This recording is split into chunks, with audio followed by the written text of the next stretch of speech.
We are here, the Titans. And you can't see it from over there, so you know, see Titans. All right, see? blessings. Yeah, man, we're there, man. Yeah, man. The Titans, we are here. All right, up. Up.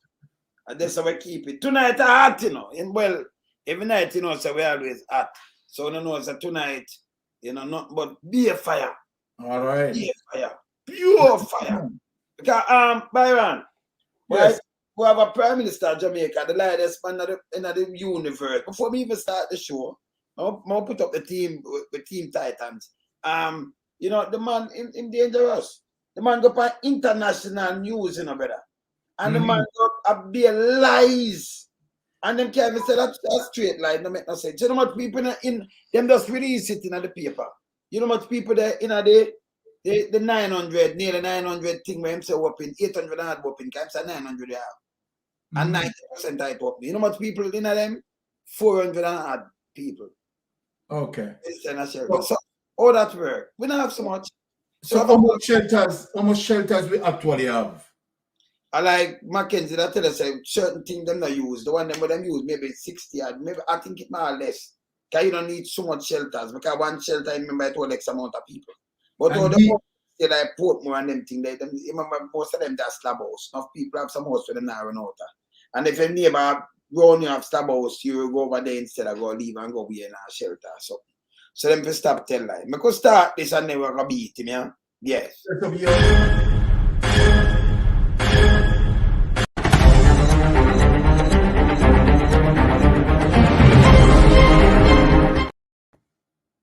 Start the time.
Yes, people, we are here. Titans are here. What lady? Yeah, man. Greetings. Mystic. All right, brother lad. Blessings. Yes, man, as usual. Yeah, man. People. Yeah, man. I'm not gonna say Arrow because him out on the road. I deal with some issue. Oh yes. You understand? So you know the thing already. Over there, I go and beat the thing.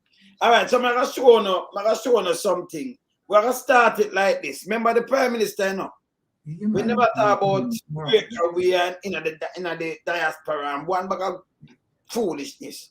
And about brand Jamaica is an island country. Oh, yeah? No guy in Jamaica, whether the Prime Minister who not promote, tell we if promote no hotel. Jamaica don't even have, most of them don't even want it. And the one where Bush Stewart own and a few way, not our own. You understand? So we now matter. We are seeing everything good in the Byron. Yeah, me just get kicked out a while ago. Me come back in. No, you're there in. Me go see you good. You know see me? No, me not see you.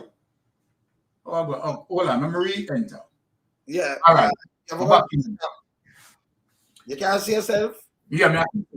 Just give me a little bit. Yeah. We'll take off one of them here because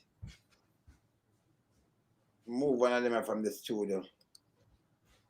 Yeah, man. Yes, people. So we want to show you, but we're not going to straighten something because we are seeing good and everything. We're going to show you how much people. Remember, the Prime Minister said 900 shelter and 90% of them activated, right?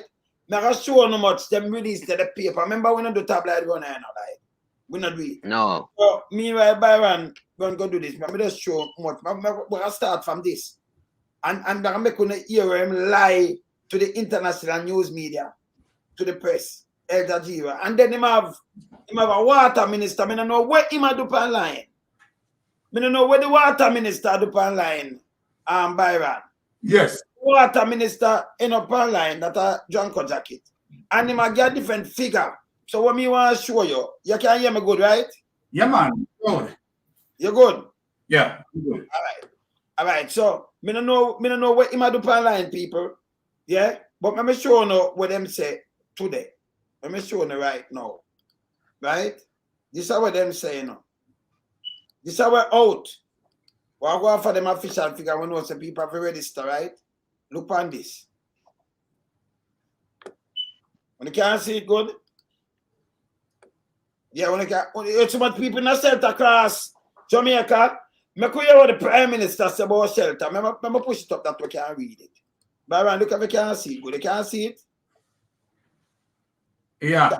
The disaster preparedness and emergency management says 488 Byron, 88 people are in shelter across the island amid the passage of Hurricane Beryl. Acting Director General Richard Thompson said of that figure, 109 people are being sheltered at Old Harbour High School in St. Catherine. Thompson, who gave the update at Agpen, because Agpen, remember not Agpen, you know, Agpen, because it's not the Prime Minister office. I don't know what they are doing there. Yes. Command Center where the Prime Minister Andrew Holness held a press conference indicated that the agency has enough supplies to support those being housed at shelter. But we never see no supplies at all. Not even water, we see. So we know some money chopping. We never see no even follow up with that or nothing. Because we have something to show it. So when there's so much people there in the shelter, people, look, I can play something now. When they see it clearly. Right? Yes. When I see this clearly, Byron. Yeah, man.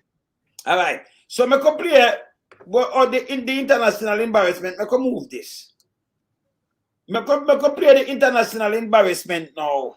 Where the Prime Minister tell you how much shelter them have and all the people them. I will play some other things and listening. Prime Minister Andrew Holness. Listen me, man.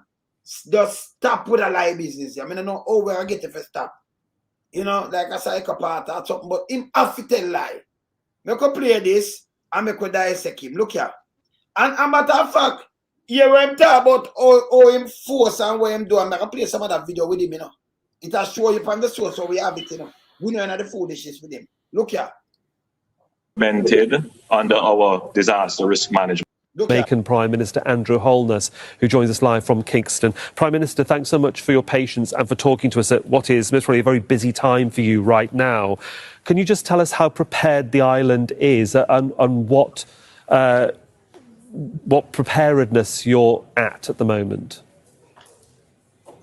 So the government is at its highest level of alert and preparedness. All our entities that are responsible for disaster and emergency response are mobilized. We have 900 shelters right across the island. I would say that about 90% of them are mobilized and ready. So from a government perspective, the government is ready. The government also engaged in an intensive informationalization campaign with our citizens for the last 3 or 4 days.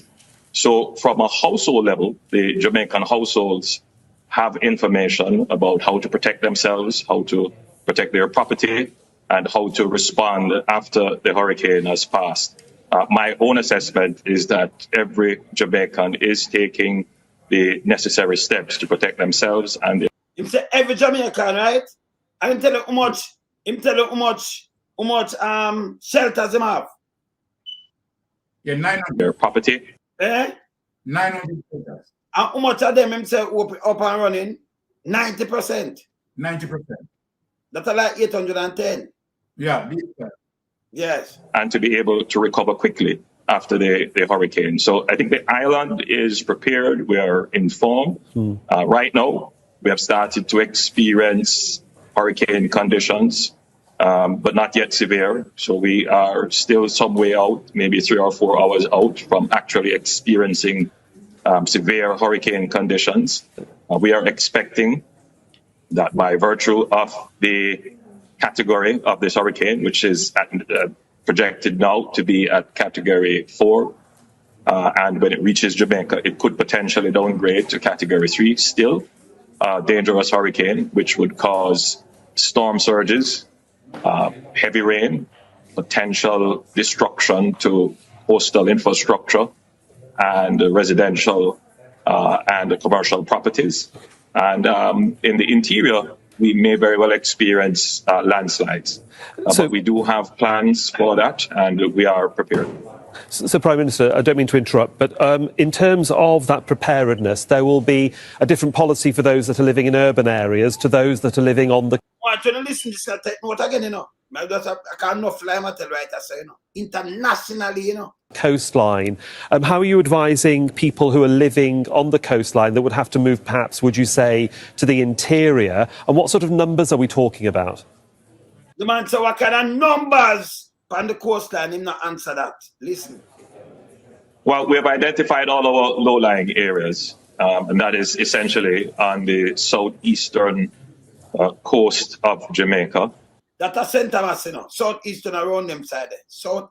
Yeah. And like the south, like it's a southwestern, southeastern, a center mass up them side. Where we would have potential significant damage. There are shelters in proximity to these areas at higher ground, and we have implemented under our Disaster Risk Management Act an evacuation order. Once we have made the assessment, and we have made some assessments, then we will enforce those orders. Enforce those orders, remember? Yeah. And assist residents in relocating. But outside of that, for the last 3 or 4 days, we have been imploring residents, and some have responded and have moved voluntarily. Prime Minister, Jamaica is no stranger to hurricanes of various levels historically. What lessons have been learned in the past that have actually... Okay, so when you hear him say, Kingston. So the team well prepared, that's him say, right? When you hear that, right? Remember, yeah. I'm going to hear it again, people, because I show something, you know. Now I play him again, not our word, not my word. And a Byron word, I know. Lied word. Minister, thanks so much for your patience and for talking to us at what is most probably a very busy time for you right now. Can you just tell us how prepared the island is and what preparedness you're at the moment? So the government is at its highest level of alert and preparedness. All our entities that are responsible for disaster and emergency response are mobilized. We have 900 shelters right across the island. I would say that about 90% of them are mobilized and ready. So from a government perspective, the government is ready. The government also engaged in an intensive informationalization campaign. What kind of intensive, what kind of what? Informalization. Lies. Campaign. Lies. Okay. Our citizens for the last 3 or 4 days. So from a household level, the Jamaican households have information about how to protect themselves, how to protect their property, and how to respond after the hurricane has passed. My own assessment is that every Jamaican is taking the necessary steps to protect themselves. Every Jamaican taking steps, not go so. That's a lie again. All right, come out, go outside, go catch. Because I want to play some things now and then we're going to dissect you, right? So him said that. I'm going to make you him thanks. How much we just show you how much people in our shelter. So you could have 800 of that mean because Jamaica have them amount of shelter there, you know. Where am I talking? Never them not use them amount of shelter there. Here our next minister now where them say for water. That a drunk jacket. Remember drunk and water not go together. Seagull and water go together, right? And them things. Listen you now. Senator Matthew Samuda and meteorologist Evan Thompson, both with Jamaica's Ministry of Economic Growth and Job Creation. Thanks so much for joining us. Him shouldn't do this on either. Him shouldn't do economic growth and job creation. That's going to be a different agency. Listen again now. Thank you so much for having us. Senator Samuda, I'll start with you because you've been leading the hurricane preparation. What are people and businesses in your country doing to prepare for this monster hurricane? Well, there's a great deal of anxiety as we've seen the impact of this storm in Barbados, in St. Vincent, and of course in Grenada. So citizens, businesses alike have been putting in place all of their hurricane preparatory steps. So there's a great deal of activity at the supermarkets, great deal of activity at our hardware stores, and people are putting in place the protection mechanisms that we know work. At the government level, we've been focused on clearing major drains right throughout our townships. We've been ensuring that all of our government buildings are indeed protected by way of being boarded up.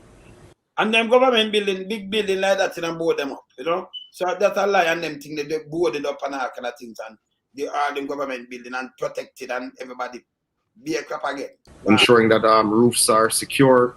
We're doing what we can, but ultimately we've also been focused on ensuring that citizens have the information. So those who are in low-lying areas, those who are in flood-prone areas, go to any of our 780 plus shelters, because ultimately saving lives is our first priority. Property is. So 780 plus. I wonder that's like 800, 900 in about them have over 810. When me hear where McKenzie said, because McKenzie have a better figure. I know so much about whooping. Yeah. Minister Desmond McKenzie says 80% of shelters across the island are now activated. So 80%. And if you want, you can run out the number and how much shelter they have. 80% of shelter activated. And how much of the percentage now?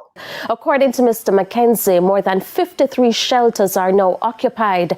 At the same time, he's appealing to residents of Port Royal to evacuate the area.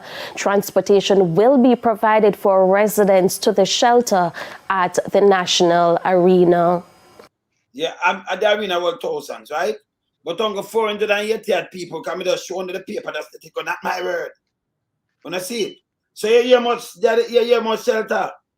When McKenzie come out and tell us that 60 are dead open. I not think that's so much neither, but him say 60, but the Prime Minister go over the top. International lies, fake news, misinformation and disinformation, him and match Samuda. Right? Okay. So I'm going to play that go down and when you McKenzie. But maybe hear what the Prime Minister said, and then I'm going to play something with the Prime Minister again. Yeah. And Prime Minister Andrew Holness is again calling on Jamaicans living in flood-prone areas to relocate to a place of safety, where he was speaking on TVJ Smile Jamaica earlier today. My continued advice to all Jamaicans is that, it is not too late now to take a second look at your roof, just to make sure that if you can do anything to keep it firmly in place, that you take those. He might tell you if you can keep it in place. He tell you for do it. Measures. I know there are many Jamaican households where it's roofing made of zinc sheeting. There may not even be hurricane straps. You may want to, at this time, if you haven't done so, if you have heavy blocks, that you could start to put that on your roofing just to keep some weight on it so that you don't lose your roof. I know most Jamaicans would have taken the opportunity. The Prime Minister says the measures implemented will help to mitigate damage. That would mean that there would be an earlier and swifter recovery after the hurricane. And that is the reason why we have invested so heavily in our informationalization campaign. Because the truth is that the best way to recover is to prepare. And that is, in effect, the nature of being a resilient country. Information lies campaign, the lies campaign. Him emphasize on that more than one time. All right, I could hear him again now, they will start dissecting. So him tell them internationally, Byron, say I'm gonna force them to move if them not move, right? Can't them just ask them what my force them hear what him say, because them have up the thing, the disaster risk management. I'm saying run at St. Thomas them there. Hear what him say also. You have to look at the threat to your immediate environment and make the right decision about evacuation.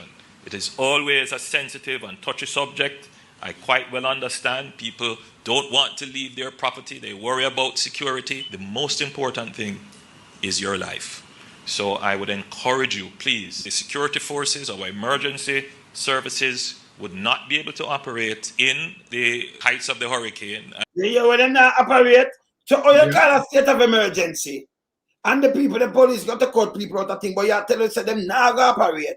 And you ask them, please, but when you talk to international news, you tell them lie. And you tell them to evacuate. You know, some of them move, but you're going to forcibly, you take them out if them not move. And that's him saying, no? Heights of the hurricane, and even just before, and there may be even a delay after. So we encourage you, please, secure yourself. Would not be able to operate is your life.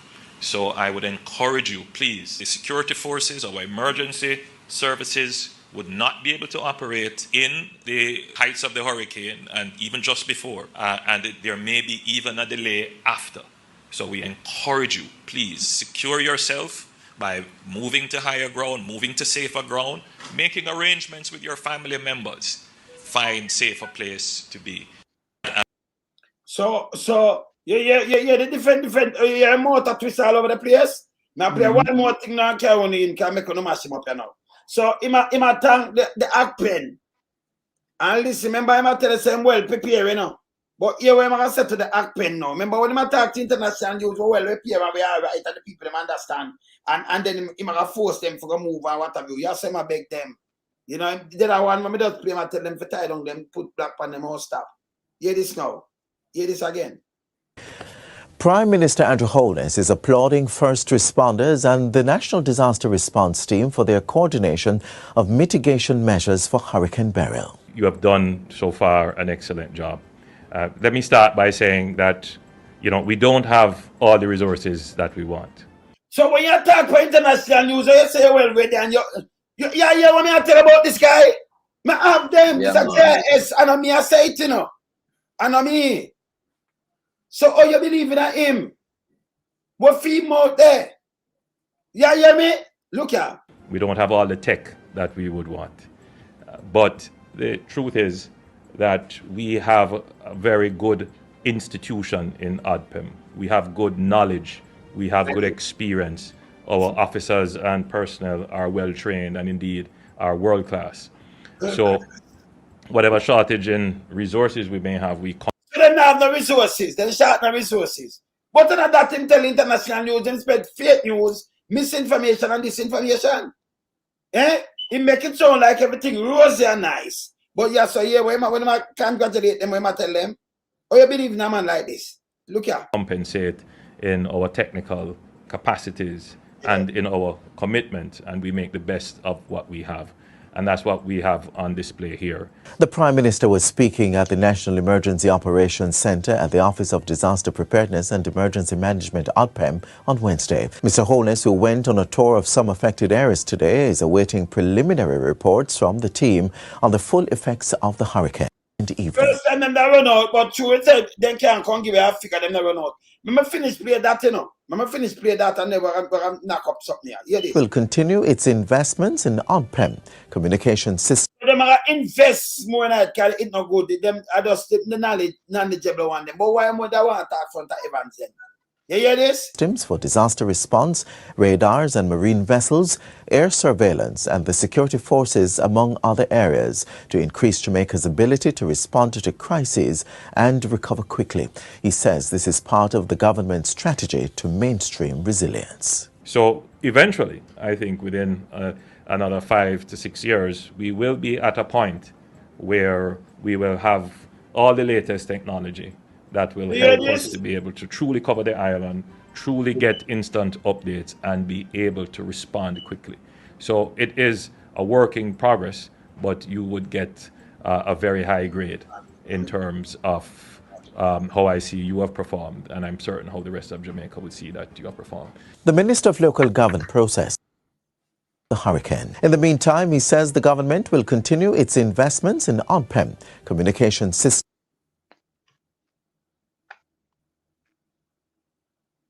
Say I invest in it, you know. But when I talk to them on an international level and that thing, they say the government well ready and everything. You hear this? Systems for disaster response, radars and marine vessels, air surveillance and the security forces, among other areas, to increase Jamaica's ability to respond to crises. And him never there everywhere in the country neither. Listen. And recover quickly. He says this is part of the government's strategy to mainstream resilience. So eventually, I think within another 5 to 6 years, we will be at a point where we will have all the latest technology that will help us to be able to truly cover the island. To truly cover the island. But him just tell them so we're good and we're covered, don't it? If so much lies alone, this man just tell in a 24 hours. It's unbelievable. Truly get instant updates and be... Truly get, Shem don't have the instant update. Truly forget instant update then by the next 5 years. Shem I look at 5 years to do it. After I'm gone 8 plus. I will draw a card pan. Able to respond quickly. So it is a work in progress, but you would get a very high grade in terms of how I see you have performed, and I'm certain how the rest of Jamaica would see that you have performed. The minister. So me could join my panel now. Byron, where you from the man because boy, I'm sure me have completely. You hear this? All right. I'm getting a bit up. You get a feedback. Yeah. Yeah, because, no, come on. Hold on. Start now. Yes, testing. You hear me correctly? Yeah, man, I hear you, man. Okay. Now, when you have, no, me, hold on. Let me just, sorry about, I think it's on my side. Hold on. Shit. I've told them I would like to have something, yeah. Yeah, I think two windows open. Yeah, 2 windows. Take off one. You take off one. You just move on, yeah. Come in back now. Yeah, man. Lied. Can you imagine, Byron are coming back right now. But can you imagine when you hear?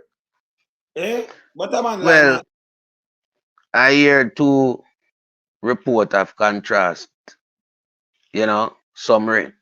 Because first and foremost, as they relate to him not covering the entire length and breadth of the country to find out first and the situation as it exists.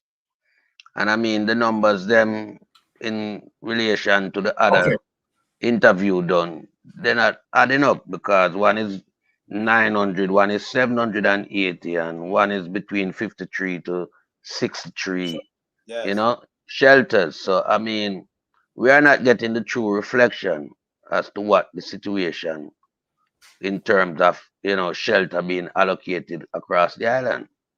But when I look at the numbers and based on my own perception of knowledge of Jamaica and the population that exists and the landscape, I mean, on the Desmond McKenzie number would have, bear a true reflection of what the number should accurately be or close to accuracy. So I mean, I just have to rubbish what him said on the platform that him went to do the interview with the reporter. And I would have think that you would have been speaking with people in like UK, Canada, or US. But this, but this Al Jazeera thing look like a Middle East enterprise. They must speaking with. They're in the US because that's a British one I work. So them there everybody like CNN and everything. Okay. So yeah, they're worldwide. You notice a British that I speak to. So them there in the state, office in the state too and everything. But then again, we have to look upon, as a prime minister, everything mirrored wrong in his reflection because when him start to give report as to the hurricane and the development of the hurricane, that should have been done by a senior Met Office personnel, And I mean, for him to take that role of responsibility, that was stupid on his part because he could not, relate to the people accurately as to the state of the hurricane and what it would have bring to Jamaica and, when we're expecting it to hit the islands and all these things. So he clearly put himself into a deep water where he couldn't swim. So his report was all over the shop. That's why I could not give an accurate reflection of, because in some interview him is ready, and in some interview them trying to prepare for the eventuality of the hurricane arriving on the island. So I mean, if you're ready, you're ready, and if you're prepared. But you cannot make contrasting, report in your interview. You can't do that because it doesn't show transparency. It shows an amateur person acting in a professional capacity that is not capable of communicating with the people as it relates to, meteorological source. So that's my take on the whole interview, and how lime is. Yes, All so right. Byron. Yes. For me, there is no surprise there as it relates to the inconsistencies, that being reported by, Andrew, right, Desmond McKenzie and Matthew Samuda. What it goes to show that a country is in a deep crisis where good leadership is concerned. So we have a leadership crisis in the country. And so then, having said that, it's shot across the entire government that Andrew Holness leads. We have seen Christopher Tufton, right, who do so many diversions. And the fact of the matter, what people need to realize is that when you have a prime minister or any leader of any country, I'm speaking generally, that you cannot depend on for truthfulness. You cannot depend on that person for honesty and integrity. It cripples the entire society. It cripples, seriously, Wayne, seriously lied, right? It cripples the entire society when you don't have leadership exhibiting honesty and integrity. The prime minister went out, right, on that public platform and to show you that his government lacks coordination. Because if the prime minister, right, did have the proper investigation done, the prime minister wouldn't have reported what he had reported. And so when the prime minister came out and reported 900 shelters, it's an obvious lie. It's just an obvious lie. And this mimics several other issues. This carries a ripple effect as well. The ripple effect as it relates to the lies that he told as it relates to his statutory declaration. The lies that being told about SSL. The lies that being told to every single Jamaican. The lies that he has been told that, okay, all right, if the politicians get raised, right, get a good raise, right, they will do good work. From the prime minister had lifted the salary of members of parliament 200 and 300%. Have we seen any better representation? Have the people of Jamaica get any better representation? And so then when the prime minister coming out and any member of the, because right now you don't know what is the truth. What is the truth as it relates to how much shelters do we have? You have heard 3 inconsistent arguments, right? Am I to believe Desmond McKenzie? Am I to believe Andrew Holness? Am I to believe Matthew Samuda? Things cannot work like this. Where you have a good country, a country that is running on the basis of integrity, then you don't have coordination, good coordination coming through. But obviously from that, as I said, that situation in extension led to more serious situations. It goes to show you that the entire government just cannot be trusted. Cannot be trusted.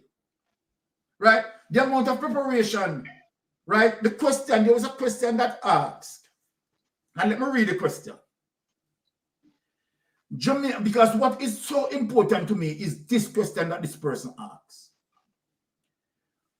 The host asked him, Jamaica is no stranger to hurricane. What level of preparation has been done? Now, just imagine, what the host was saying to him, that as it relates to all the experiences that the country, right, had suffered as it relates to hurricane and, when it comes to, proper drainage system.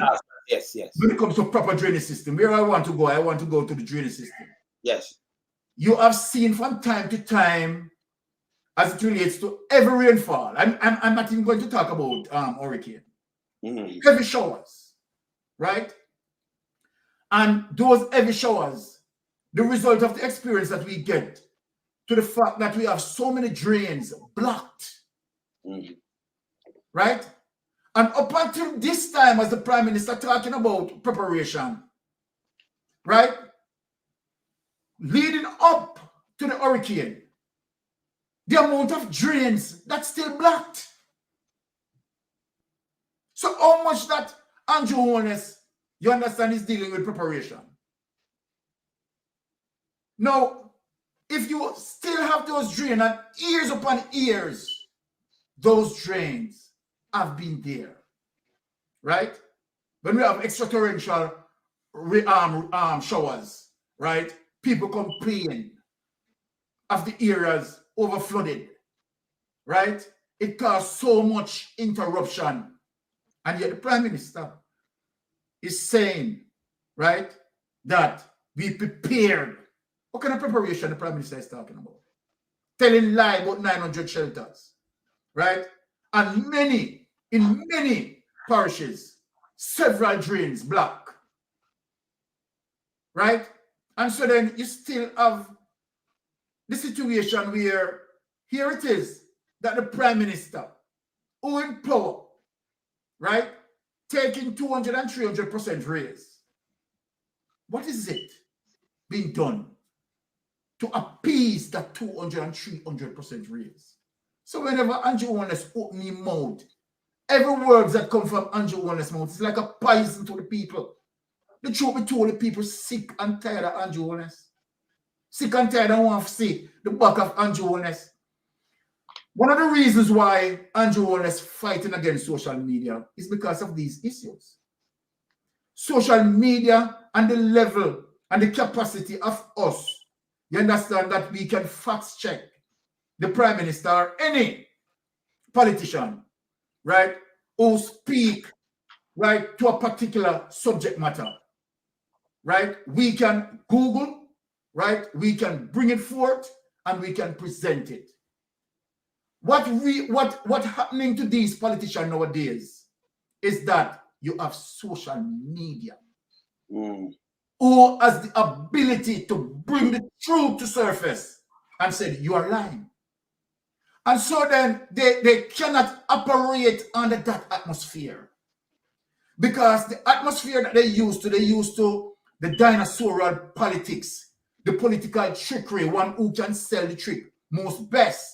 And so then when you have a likes like Clifton, like Tufton, who can do his marketing and who can do the strategy and who can, no, that word, let me talk to them. That word is long behind us. The world that you are living in, you're living in social media space. So when the Prime Minister come out from 2020 and said he's going to have his statutory declaration certified. From 2020, the Prime Minister speak that. So when the Prime Minister come out in 2024, in this month, and speak it again, the people know, say, hey, hold on. Spoken that in 2020. What we want to see the statutory declaration certified. Stop the bullshit and stop from, please, get the statutory declaration certified. And if you can't get the statutory declaration certified, step aside. Good. Step aside. Now the PSOJ, right, and mainstream media, the primary thing that they need to speak about is a country that lacks leadership and a country that overwhelmed with corruption. So every time I have to listen to Andrew Holness, it grieves my heart because this man is 100% corrupted and it bleeds down through his entire government. There's nothing Andrew Holness can say right now that could, half of the country would say, yes, we believe. It is so bad with Andrew Holness that every time I'm talking, upset majority of Jamaican people. It's best that Andrew Holness find somebody else to speak. The man characteristic, right, is so over it. It's worse than the abyss black. And so then, guess what? What we need is a truth and reconciliation. You're not getting any truth out of SSL. You're not getting any truth out of FINSA. You're not getting any truth out of the statutory declaration.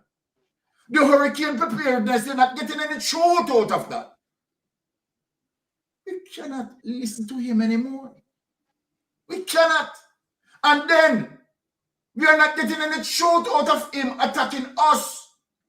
And when he attacked us in saying, don't listen to them because they are lying.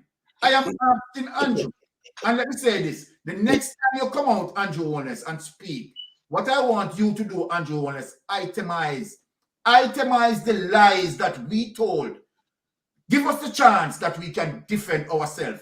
So say to us that, okay, they are on social media saying item A, they are on social media saying item B, they are on social media saying item C, and so then you give us a chance, right, to prove. But you notice the Prime Minister just come out flatly and say, they're lying, don't listen to them.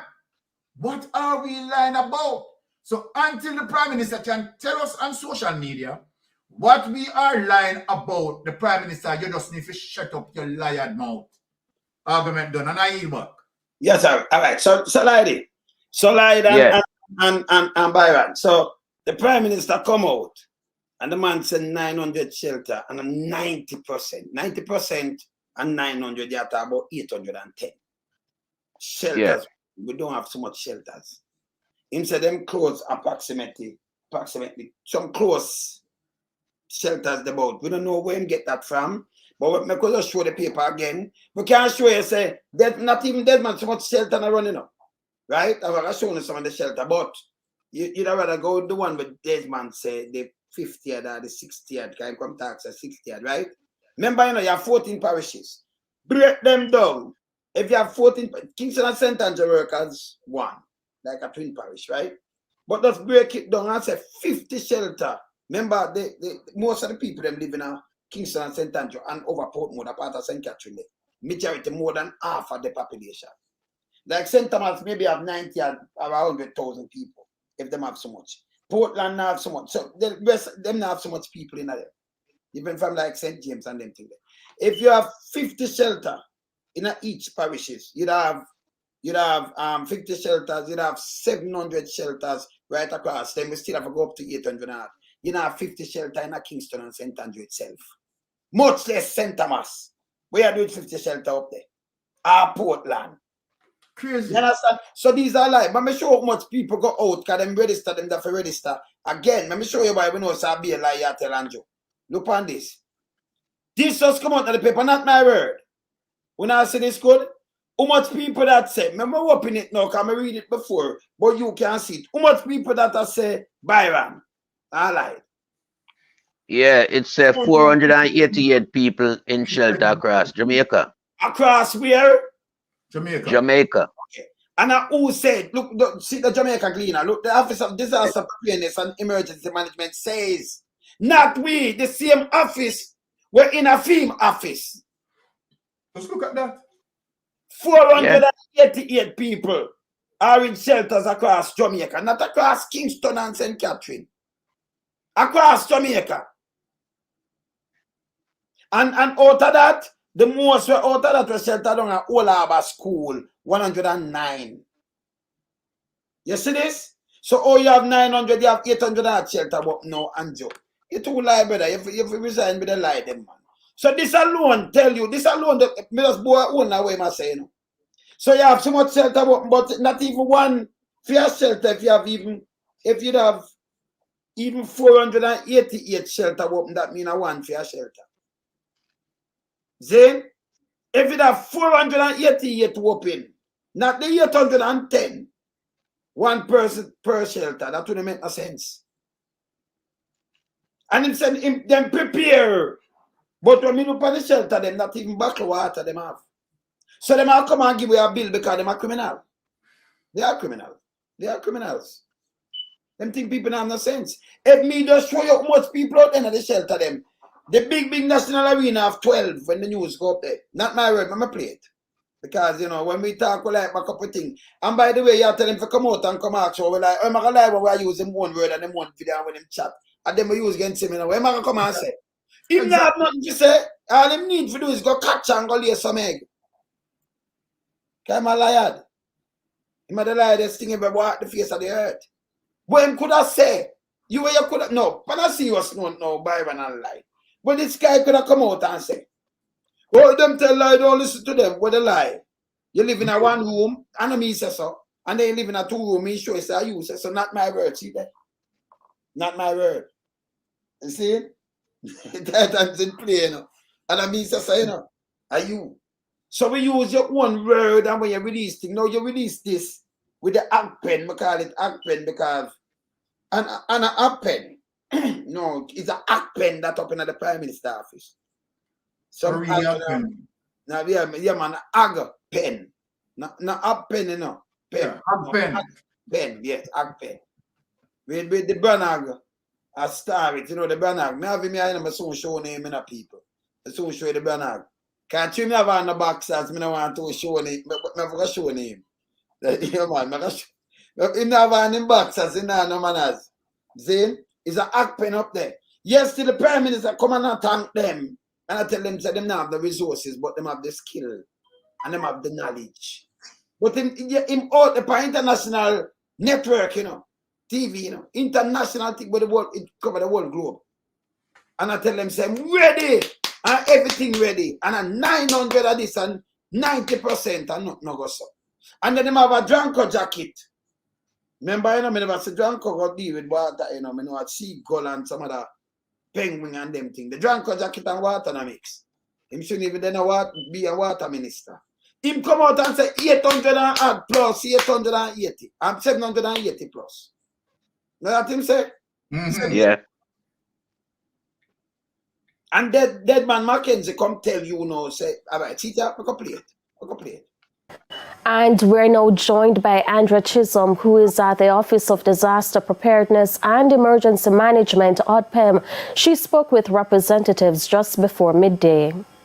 So we're now joined by Local Government Minister Desmond McKenzie, who is actually fresh from a briefing with the staff at ODPEM. Minister, thank you so much for speaking with us. First of all, coming out of your briefing, what is the latest? Well, so far I've been updated on the number of shelters. We are close to now some 60-odd shelters across the country. My information also is that at least 85% of our shelters are in operation. So 60 and 85%. So you cannot, if you are 60, if you are the maths good and less, and the maths teacher from over Portland, a teacher so. See? They look how learning the maths because we crunch numbers, right? You there, him say 85%, the 15%, and a 60 something. Or it's gonna be not even 100 shelter then. Because exactly. It cannot reach 100. Me have it at 90, 93. You understand? Yes. Rather less than that, 15% or 60 odd. If it's a 10% of the 60, it's easy for work out. Them things that easy for work out. You know? 10, if you have 100 and you get 10%. At 10. 10, yeah. Yeah. You understand? If you have 60 and you have 10% at 6. Mm-hmm. No, but see? We have 1.5 or 6. Got that 10%. You have him say 60. I have a 6. half of the 60 be 3, so that are 15%. Don't got me cut it down, me teach some people for the maths easy. So if you did have 60 open, I say 15% left at 85%, 15%. Right? And you want to know the 15% for run it after 100, easy for work out the 15%. The 15% of this. See? So it not reach up there so yet. You understand? So right away, 85%. You see me I say? So right away, it not nowhere close to that. Kevin said 10% are 60. 10% are 60 how much? 6, 10 are 60. 6. Yeah. 6. So 6. And 5% are 60, that'll be 3 then, brother. So if you have 6 and 3 is 9. So if you have 60, you add on the 15%, you know where you get 69. And if you have 63, you can add it on. So it's simple to add. See? Simple mathematics. See? Remember my crush numbers, you know, but the math where me learn a different thing from what the guy in a St. Thomas and pull up. Learn up this because him get out of $10, him get $75. I mean, I know how him do that, but I know so them teach me maths. Okay, I teach people to crunch some numbers fast. Whether in a billions or trillion, we can crunch them fast. Okay, so there is no way you can get 900. When him say 85% and him they like 60 something, depends on where him there. And even if him did say 70, 10% of 70, it'll be 7. 7. And half, if you want, if a 5%, it'll be 3.5. See? So if you work it out to 7 and 3.5, it's 10.5. So work it out 11. So that add 11 and the 70, they get 81. You understand what I'm saying now, brother? Yeah. The 100. I teach people to eat maths easy, you know. See? You understand? So all them get 900 and a 90% tight up. Not my word. So yeah. And this is right across the country. One of the concerns I have, and it came out of the meeting, and during that meeting I had a telephone conversation with the mayor of Kingston and the councillor for that section in East Kingston as it relates to Port Royal. 2 buses went to Port Royal from very early this morning. The Jamaica Fire Brigade was there, the team was there. The mayor spent close to an hour. The buses left Port Royal with probably 1 person in the bus. 1. So again, we did make the provisions for Port Royal, nobody responded. I understand, based on the discussion with the councillor, that some persons would have left yesterday voluntarily and would have gone into the shelters at the National Arena. What we are getting so far is that there have been a number of roadblocks, land slippage in sections of St. Andrew. I know that the main road from Kingston to Port Royal is literally impassable between the cemetery and the whole lighthouse. I am concerned about that, and the NWA is going to be moving as quickly as possible to have that clear. We are seeing rains just right across, which is we're seeing where lines are down in some areas in St. Catherine. We're seeing fallen trees. But basically what we are now beginning to see is the real work of this hurricane.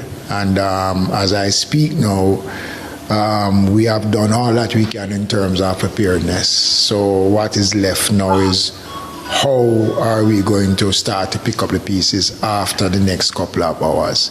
I am a bit more comfortable because I am seeing where more persons in communities that are prone to flooding have been responding more to the call to leave communities. You still have those who don't want to leave and will give you all sort of excuse. But basically, as I speak to you now, the information that we are getting does not yet start to speak to whole-scale dislocation and concerns, and I believe as the system get closer, we will get much more in-depth information. The command center is fully in operation.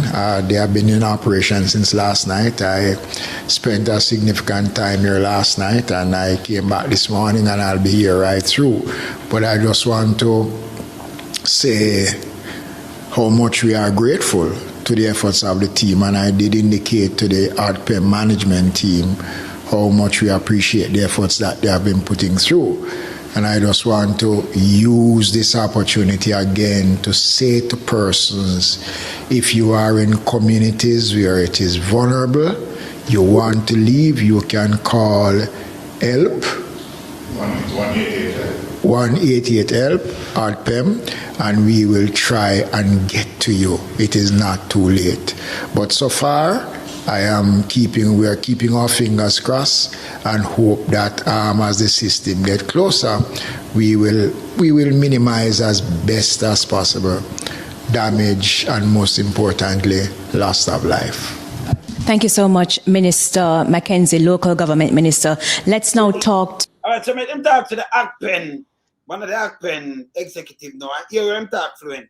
To Mr. Richard Thompson from ADPEM. Mr. Thompson, could you just come this way, please? Minister, if you want to stand beside him. It's not ADPEN, it's ACPEN. That's fine. Mr. Thompson, let's pick up on the issue of shelters. Minister mentioned that about 85% of the shelters are opened. Any idea as to how many persons are in the shelters at this time? Not at this time, because what is happening now, as the persons go into the shelter managers have to log those. And the numbers are disaggregated. So you'll get women, children, men, that kind of age group disaggregation. And then that will come to us. So persons are gradually moving into the shelters.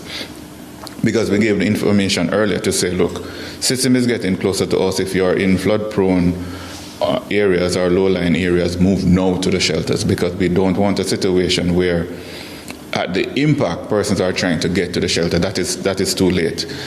You only have to move if you have real emergency at that time. So persons are gradually moving into the shelters. We're expecting up to probably 6 inches of rainfall, 6 to 8 inches of rainfall, based on what the discussion that we had earlier with Evan Thompson from the Met Office, and that is significant. Also, we have a lot of coastal communities, and we will be seeing storm surges up to 9. Yeah, so we have a lot of coastal because we are an island state, we are an island country. So you must have the coast right around you. You might talk about when say southeast, that means St. Thomas, because Donald St. Elizabeth, they are southeast. You see?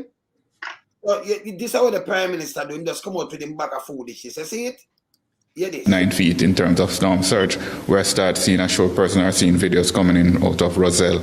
So that is what will be happening along the coast. And so we have a lot of, as an island state, we have a lot of coastal communities. So we have been saying to persons, just move away from the coast, get into the shelters, and be safe as possible. So persons are moving. And so we'll keep you up to date throughout the. No, that Sonia, no. Him say 65 of them open. If him say 65, and that's around 85% out of the total of 100. So if you have 60, and then you have 60 and 85%, then you add up the rest, so you don't know much in total. You understand? If you have 60 and the 85%, then you don't know it's 69 of them. 9 alone no open. You understand? So you know go back way, you go forward. You say 85% of them open, I use. You understand? Yeah, so you do the maths, yeah? Yeah. Once we have crunched those numbers and the disaggregation as to what the shelter crunch numbers too, that nice. Population is like. But the good thing is that persons are actually going into the shelters. Over in Clarendon, some residents. I could pass the Clarendon. Boy, you hear something. All right, see when I shelter your people. No, the shelter you what? Just look on the shelter where you send the people them in.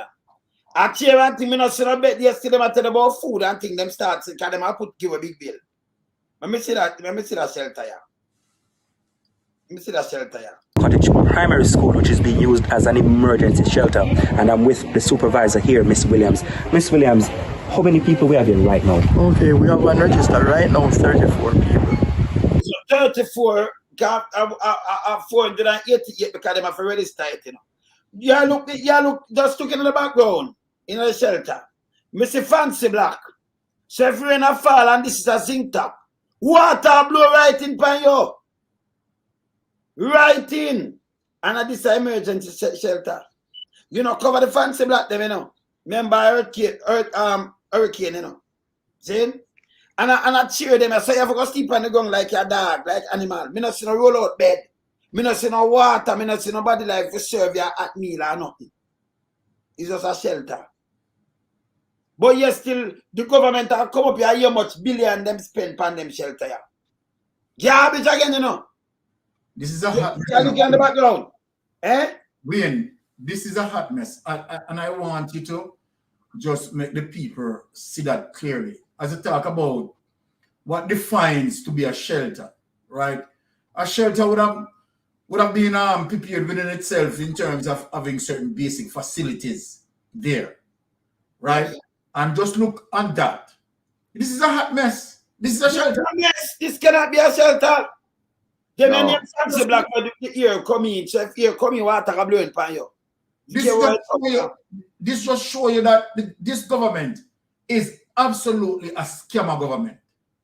And you know the worst thing of this? You are going to hear how much billions spending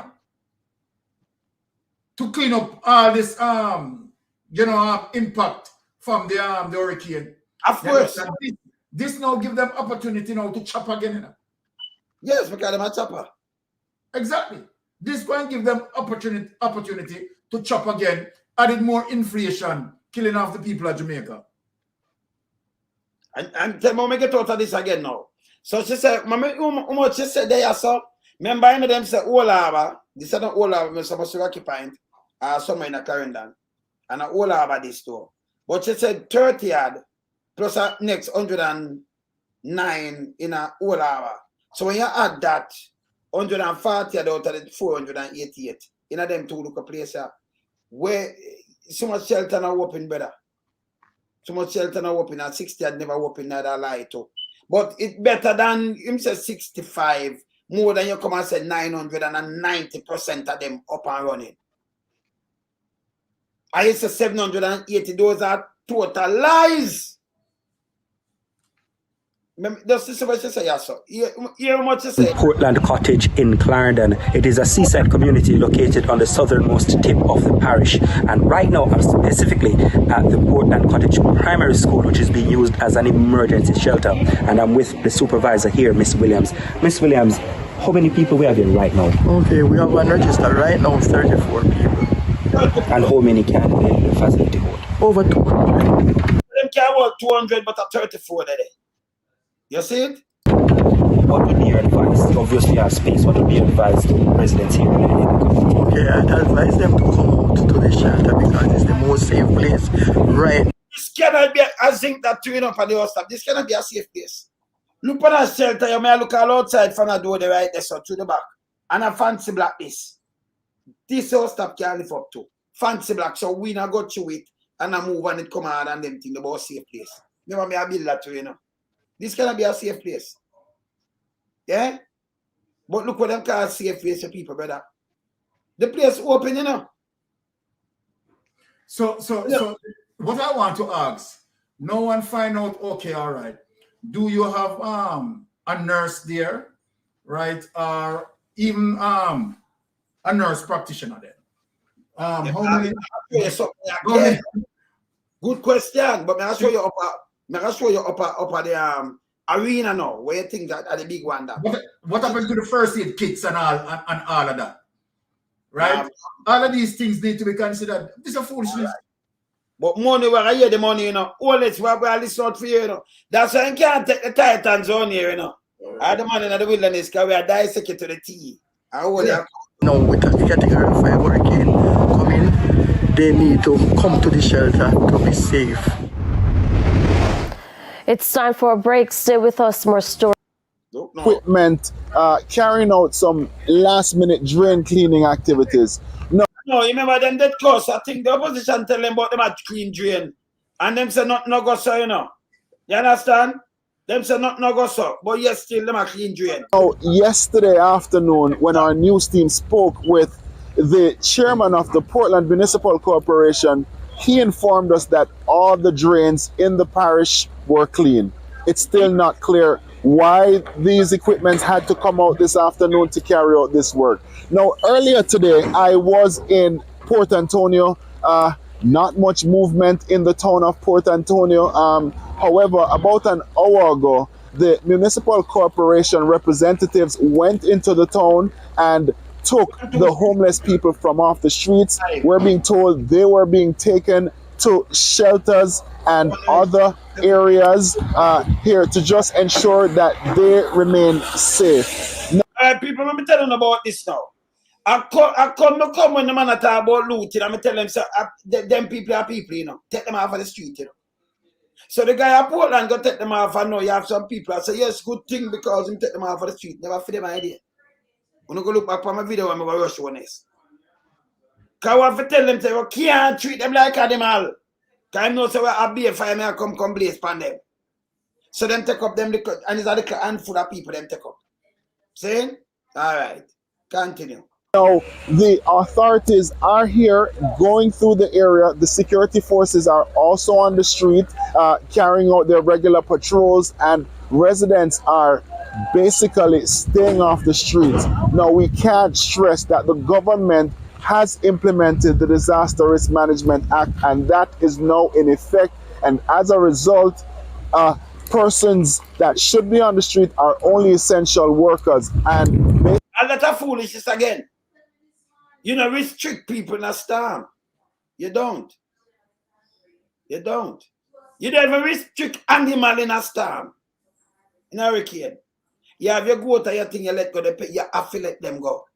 Something drop down upon them gone, you know, do that. Yeah? But everyone emergent, everyone call state of emergency and thing, you go risk what go on after you say, all right, me declare this a disaster area, me declare this or me declare that. After it pass. But you know, restrict them, make them tell them go down the yard. But yesterday, the Prime Minister, me play it on the ear to them, Blythe and Byron, but the Prime Minister come out and say, listen me, we not have emergency vehicle on the road, you know, not at all. But I tell you if you stay in the yard. If you think blow a mash you up. It don't make no sense.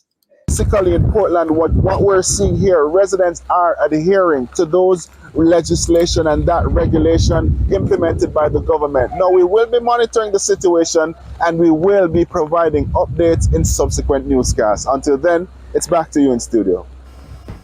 What's this now? And in the corporate area, despite the curfew which came in effect at 6 a.m., vendors were seen on the 6 a.m. You know, some people, them look flash out and you know the flash out, the tin boom. And maybe them have butter and dumpling, and then them go hustle. Where the cup, yeah, before them wake up, them never have a cup of tea at about 6 a.m. curfew. Before even the storm reach, I put a curfew from the people, they must come out. But yesterday I tell them come out. What kind of signal you send? You tell them to go somewhere and I'm going curfew, you know, you have to go ask police, you're not supposed to move, you know. You're supposed to stay in your yard. Me not understand this guy. Saying, if you want to get rid of get up people power. Yeah. All right. Did Andrew Holness' effort was to find out how many persons, right, who been at home, right, totally unable to even find food to eat? No. Right? Was there any effort like that to make sure that, okay, all right, I've got truck having some basic food items then, right? And visit certain vulnerable areas, because many people, right, under that circumstances, right, don't even have food to eat. Nothing. I'm gonna play it and I'm gonna hear it. Not my word. I'm gonna play one by the police them in a Westmoreland. Them's a big load of you know what. Because them shouldn't do what them do. It get me upset. And I go to I said to him and a police, you know. Go through back door. Ma said, Imam catches bully. But hold on. But hear this now. Somebody in that chat said he lives in Portland, right?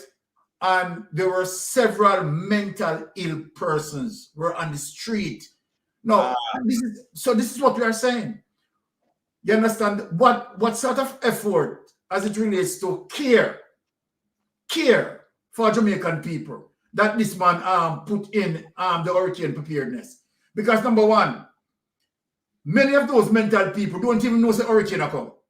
No. You understand what I say? So what sort of care to know, say, well, all right. Prior to the entry of that hurricane, he would have gotten update, pre-warn, right, from certain trajectory, and should now put those things in place to say, well, all right, let us go out there, you understand, and these mental ill person, try to secure them, right? So if you have, where you have the entry of the hurricane, and you have mental ill people still out, you understand? This is crazy. What kind of preparation the government done? Nothing. My press people, I tell you. Let me show you. Play this. Roads and the Williams have been roving the corporate area. Here in the New Haven community, signs of potential flooding are still evident despite a drain cleaning exercise earlier this week. We visited one of the drains that were... And our drains were clean with the pile of rubbish the right side of it. Rain are gonna fall and push it back in. This clean, they might get paid how much million them spend for this. With the, and the bush up same way. This look like a drain clean. You know, it's a garbage this. What I'm doing? You see right here, so you see the little thing over, you see the little area over there clean. Remember, you know, we have our Mayor Swaby, right? Do the entire clean up across Crossroad Market and fix it up. You see this little area over there clean. Trust me, when you hear the cost, you understand, to do that might be even greater than what the mayor used to the Crossroad Market. I tell you. True. These people are criminals. On Monday. True. And while overgrown bushes and debris have been removed, the remnants have been left on the banking. It's been light rainfall since morning, and already at least one house has started to flood. Roaming the community, we observed a pig farmer busy relocating his animals to higher ground at an abandoned building nearby. Some residents have started... Looking at this now, is that shelter again? Them window there the whole time, window them are not good enough. When you say in the bed in this is a shelter. These are what me I tell you about the whole of them with them use in the school. This is a shelter, people. Alright, but hold on there. Damn this place, the next shelter this. Hold on there. You know, see no farm of basic, basic food items like bread, bully beef, tin mackerel, sardine, and blah blah blah. You understand? Because in an hurricane like this, a category 4, you cannot anticipate. So, well, all right, you have the possibility where electricity can be put out for several days. Yes. And if the people are there for several days, so what happened to the food for them to eat? What happened to the water for them to drink? So how can this be a shelter when you don't have adequate food supply, you don't have water, right? No bed. Right, this is madness. So people need to look at this. This is how Andrew Holness prepared for a category 4 hurricane. This is how play it again. Well, to leave the community. When you look in there now, when you say the thing in there for people sleep, when you see this shelter, may I show the big one too, you know. Yes, lady. Yeah, this just shows the lack of care and concern from our Prime Minister. Exactly. Because, I mean, what I'm seeing, you know, is lack of preparation from the grassroots level as to just the basic necessary infrastructure. There was no bed to be seen in any of the shelter that we are looking at so far. No food item. No first aid kit, as Byron, you know, pointed out earlier, and no medical personnel. So this is just like a catch for the people. That's not a shelter. Business. You know? So, I mean, the whole transparency of the Prime Minister was not in evidence, as in accordance to the interview that he gave to the reporter. Exactly like. So, you know, we find that the Prime Minister is lying everywhere him go. if he does not lie, he don't feel satisfied with what he deliver. It has to be packed with lies. And I mean, something of this magnitude, this should have brought out the very best in him to show the people that him have some form of care and consideration. But what I'm looking at is some little shelter as where them proclaim it to be, but it's not a shelter, it's a catch. Just stay here so and don't get wet. But I mean, how long did he perceive the hurricane to last? Because you have hurricane that come across the island and reverse back and get a second bashing, you know. So these people could have been in this confined space for days. Exactly. But there is no adequate supply there to maintain any semblance of life. Where you expect these old people to sleep on the concrete. Yes. You don't even have some little mattress where you bring in. No food item, no water supply.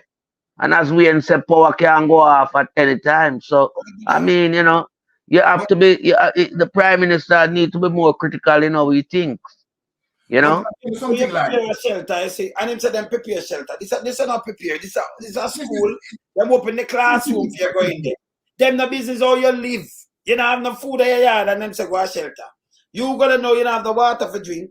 You don't have no food for eat. The road tree them can block up the road. That kind of thing can happen. Everything pop up road, everything pop up. You're stuck in your yard 2 weeks and can't move. Them have to come free you. Where you eat or you move, you have a sick old granny and all kind of things in there, so them go dead in there. Can't reach a hospital. You can't in there for days before it clear. See? You can't have people like that about shelter. And let me say something, Wayne. In spite of, as it relates to, you know, this hurricane, right? The persons who got rich out of this, right, are those persons who are operating the business as it relates to the supermarket and so forth and so forth. Because of this prepped up, you know, a lot of people, right, went in, buy out what they need to buy. So they are going to make the money. The Chinese, they are going to make the money at the people peril and so forth. And here it is, the people hardly have any money. You understand? Because inflation killing the people. Now, and you have a shelter that the Prime Minister called, 900 shelters, right? And if we are seeing this one, but if you are to go through many of these shelters, it would be similar, like the one that we're looking at.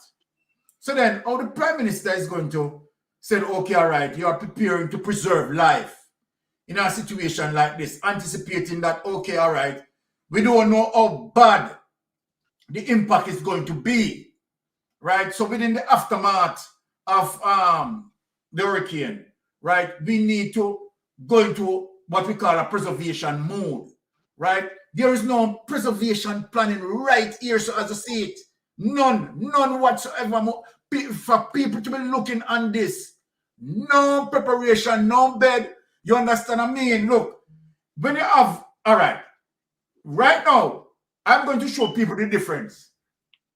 If they are to show you clips in the hotel, you are going to see where the hotel have certain facilities, batteries, flashlights, and they have the basic facilities. Now look on the poor people. Look on the poor people. You understand? I only can speak on what I am seeing, you know. You understand? Because if they have them there, they should have shown them, right? But I am not seeing those things. Lyde is saying, Wayne is saying, we are not seeing those things. We are not seeing the flashlights. We are not seeing the basic food items. We are not seeing these things. So then what sort of preparation put into that?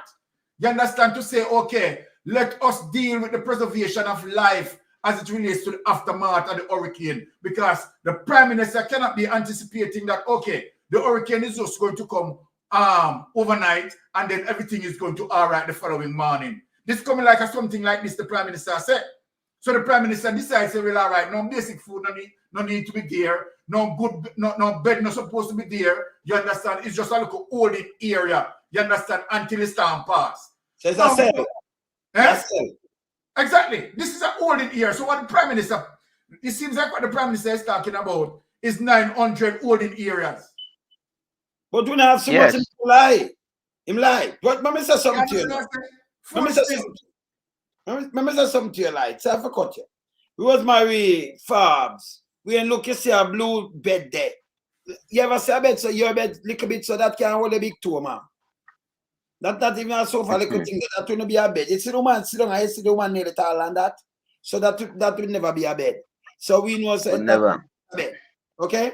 So no bed, me no know no bed little so. Stay like this. That I want. And I remember say something again to you, Byron. Now, if you go in a shelter and say the eye of the storm run over the place and lit down your house completely, you and you pick them and everything. Where you go?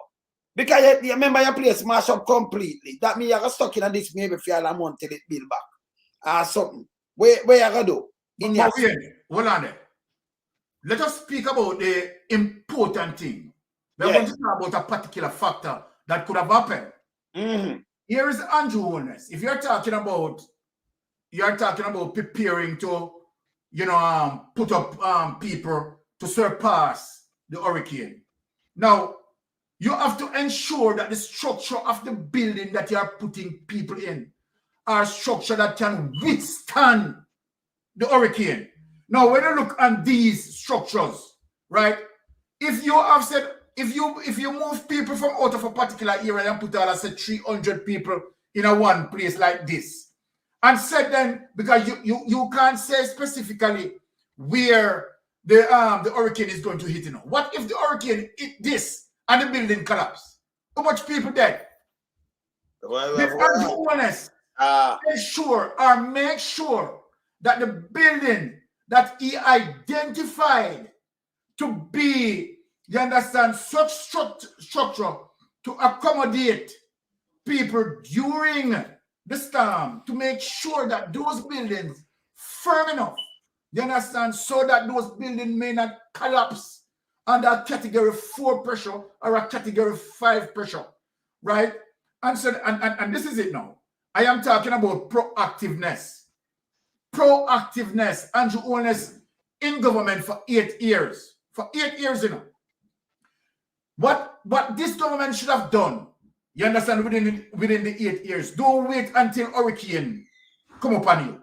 You understand? A good proactive government is going to already have certain areas identified as solid structure. Then in the event of an hurricane, you understand, then you know swabble around for to be finding shelters and don't get your coordination right, where one person has say, okay, it is 65 to 70, other person has say 780, and you have say 900. It goes to show you that there was no form of coordination.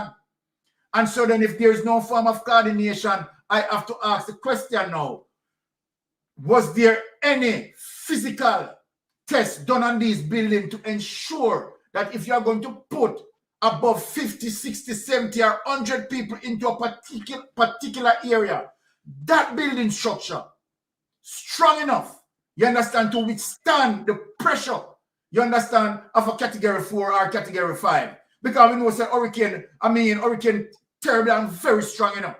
So when you have X amount of people, you understand, and you assemble them in an area like this, look at the windows, people. Look at the windows. You understand? Look at the wind that's going. You understand? And if the force of the wind, depending on the direction where the storm coming from, rip through this, all of that will tear up. Hold on, Lady. Yes, Louis.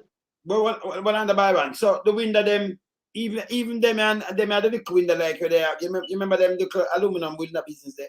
We think them that board them up. Tropicare. Them they are Tropicare with the Tropicare aluminum window them. Yeah, so them from in the past. Them they even board them up from outside. That means even the black, the fancy black, it not board up or nothing, Exactly. They leave it like this. And you still matter about talk, so if a government school is sitting on board up. So John contact to that lie, even with the shelters. And them dangerous. I'll show them the next big shelter now. Remember pass, I'll show them my next big shelter. Look here. To the nearby shelter at the Edith Dalton High. high school, but others who have no intention of leaving have been busy securing their properties with sandbags. I will continue to roam the community and as well as surrounding environments and provide updates in subsequent newscasts. All right, so we could go up a select shelter, yeah. So we could this up at the arena. I could so much of them did have up at the arena now. He reported that persons have already started to go to shelters across the island. Our news team visited the National Arena and spoke with a Red Cross representative and resident. I am 83-year-old, as I tell you, and I usually... People is a big old empty space. No bed, me no see no water, me go see them push where they chair them where they out there. And it's a big old empty space. You go lie down on the ground, you're a dog, you're animal. Me no see no bed, me no see no water, me no see no nurse, me no see nothing. I'm a matter of fact, listen the report and then we dissect it. I've had man, and being lonely in a home by yourself, you know, you get scared, and the doctor will let me know that excitement can bring on back asthma attack and so. So that's why I said I'll come and stay at the shelter. I have 12 persons registered, including one child, a 3-year-old. So we have 5 females and that would be what, 7 males? Right, 7 males. We have various types. You have different personalities, and I'm seeing some who are in need of medical attention, yes. Yeah, not my word, Andrew. And the Red Cross is tell me this. Let me not make this back. Including one child, a 3-year-old. So we have 5 females and that would be what, 7 males? Right, 7 males. We have various types. You have different personalities, and I'm seeing some who are in need of medical attention, yes, beyond what we are able to do as Red Crossers. But we're here nonetheless to ensure that they're comfortable, they're in a secure environment, and they're able to relax until later. Hopefully the storm will pass sooner than soon, and persons will be able to get back to their normal lives. No, we have got to talk about this, man. And this is the man who go for international news and tell everything good and gross and people them understand. You don't care for poor people in a better. None of them shelter they want me say. I remember 488 people because them have to register like this, so them not much. And they go to the act pen, and the act pen put it out, and that in the cleaner when me show them. I show them again. So you know one of my words. See that? Me show them again. See there?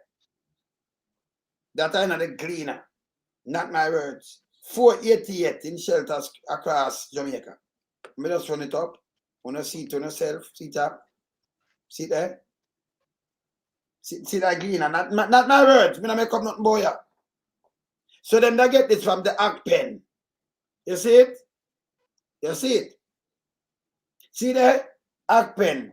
ODPEM. The act pen.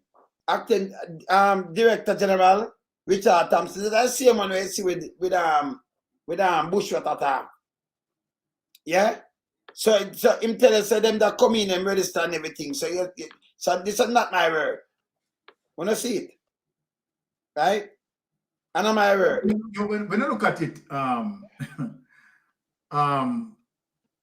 Lone someone lied. It's really disgraceful, you know.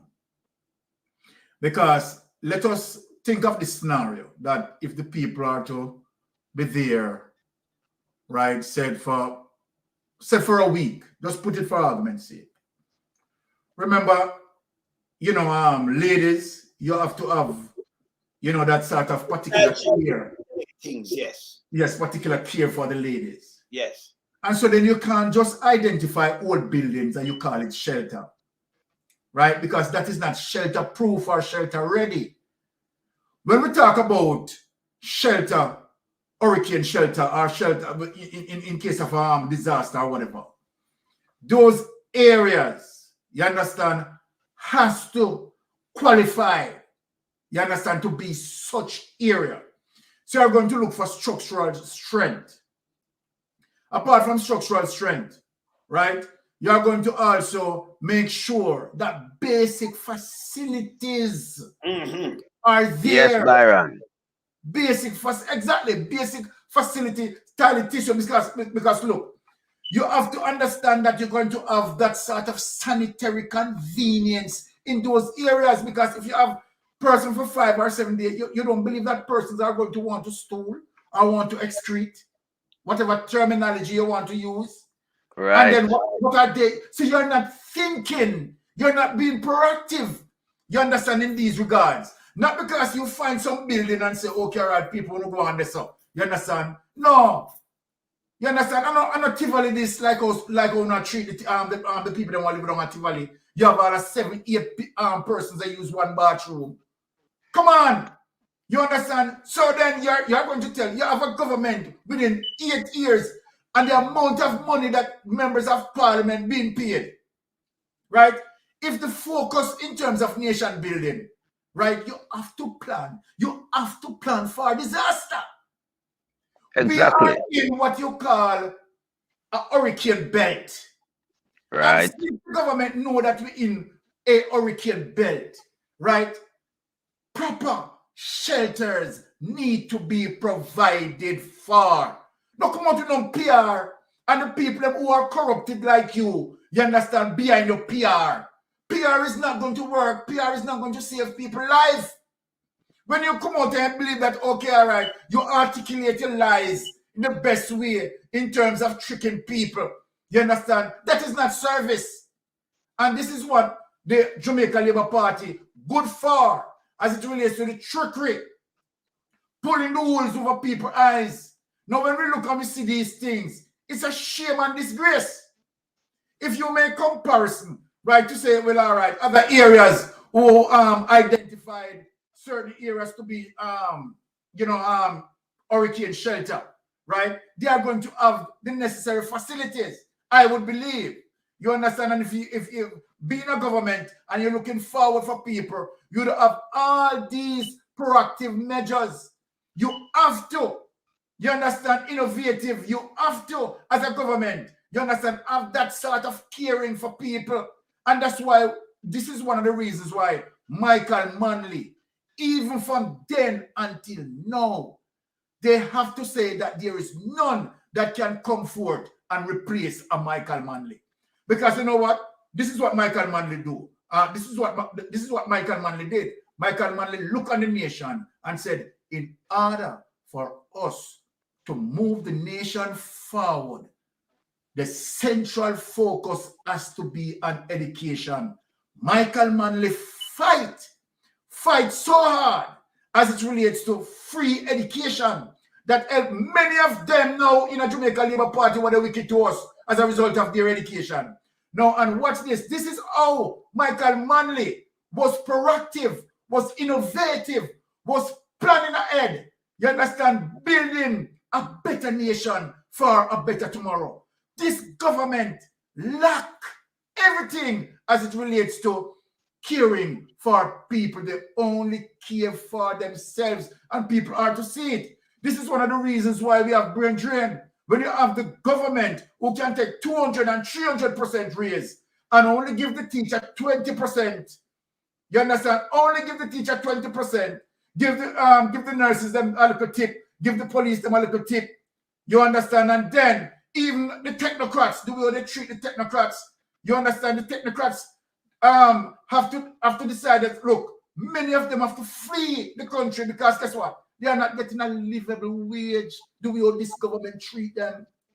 And so they have to flee for other country, you understand, to gain upward mobility. So when you look and see what this government is doing to the people, and on top of that, the wickedness, on top of that, you have $1.7 trillion that totally cannot be accounted for because of the gray areas. You understand that within a system that they don't want to fix, because if they fix it, they will stop the gap in terms of the corruption that they are eating out the money. And they continue to eat out the money. And they have these spinners, these liars. You have Cliff Hughes, who now getting the benefit of that because the government needs to overlook him for him not to pay his tax that he owed the country. And all these things happening to the country, and it pressures.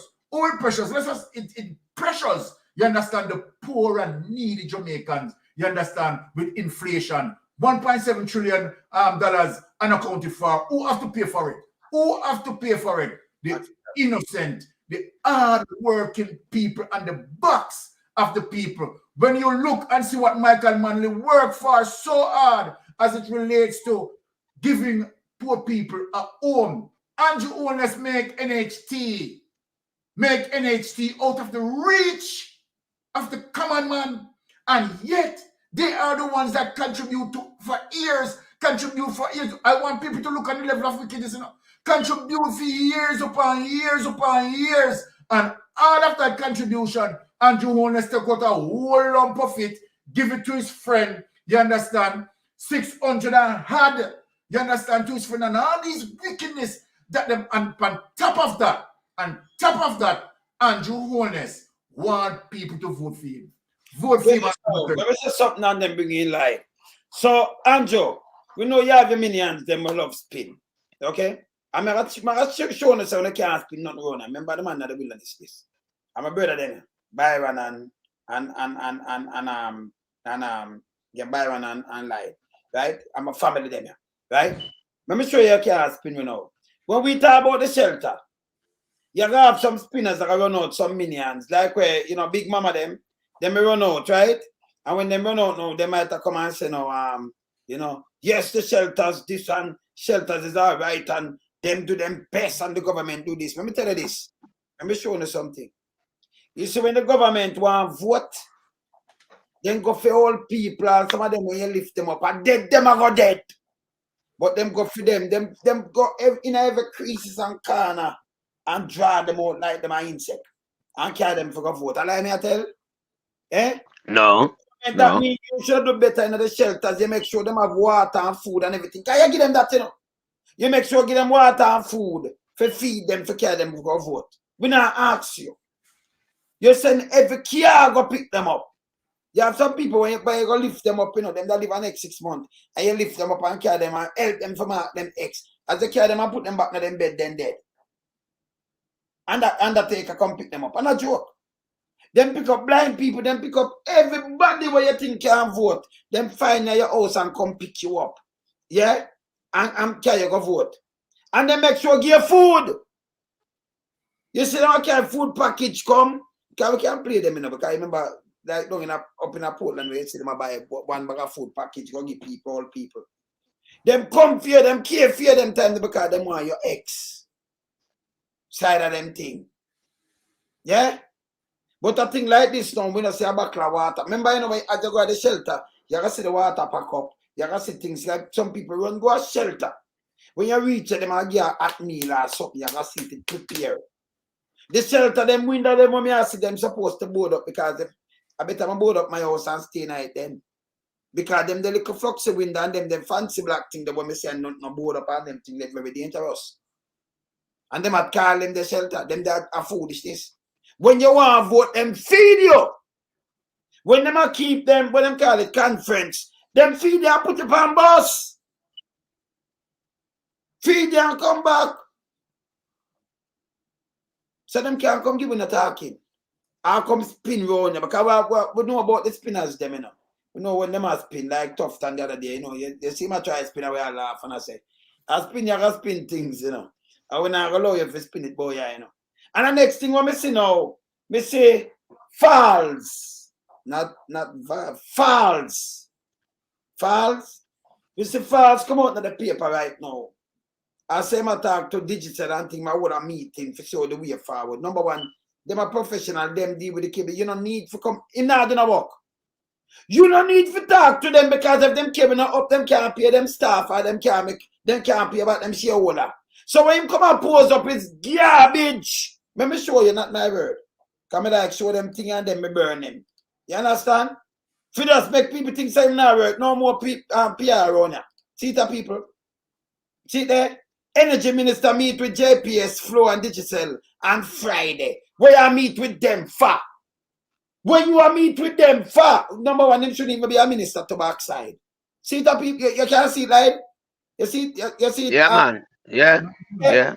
Eastern Jamaica Energy Minister Darrell Falls say he will be meeting with the management of the Jamaica Public Service Company, Telecommunication Company, Digital and Flow on Friday to outline the way forward for full restoration of service. Number one, you not have to outline with them nothing because I feed them company and the government own these company and I saw them have to make them money. This is a goddamn bullshit. This don't make no sense. It makes sense to no, gentlemen. No, definitely not. So I'm going like this I work, him I work. This I work, this will get me upset. Him full of shit.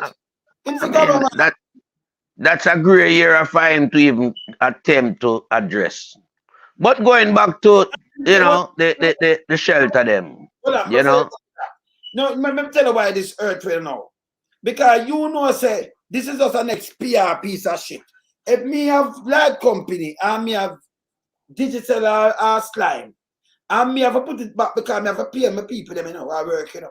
And me have the people them who do the job and everything. But sit down and meeting with you, what that do, it don't go waste my time.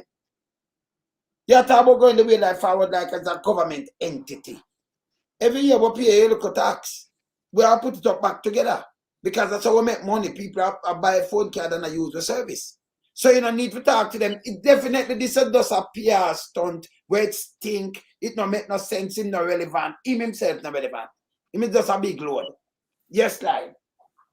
Yeah, you know, just to conclude on the shelter that the government said they provided for the citizens, I could only identify one such shelter that you would say, well, you know, in terms of structural building and accommodation, in terms of like facilities for men and women to use to, you know, release themselves, was only the National Arena.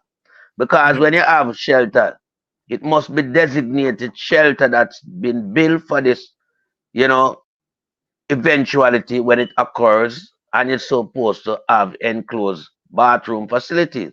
Because these are the shelter the people would have to go outside if they want to use bathroom. Because I know there's no bathroom within any corridor for them to use the enclosure of the building.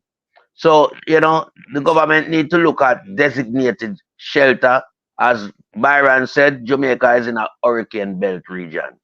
So shelter have to be put up specifically for that, you know, eventuality when it arises. Now going back to Vals and Falls and all the adjective you can use to describe him. As I said, the era that he tried to highlight, it doesn't come under his jurisdiction. That's a gray area for him to even attempt to have any input in. Because when you have people that run in business company, multi-million company like Digicel, which is an Irish-owned company, they will look after whatever necessary needs they have to undertake in order to restore back the service for the customer. So it's not for Minister Vaz to come and say anything in that regard.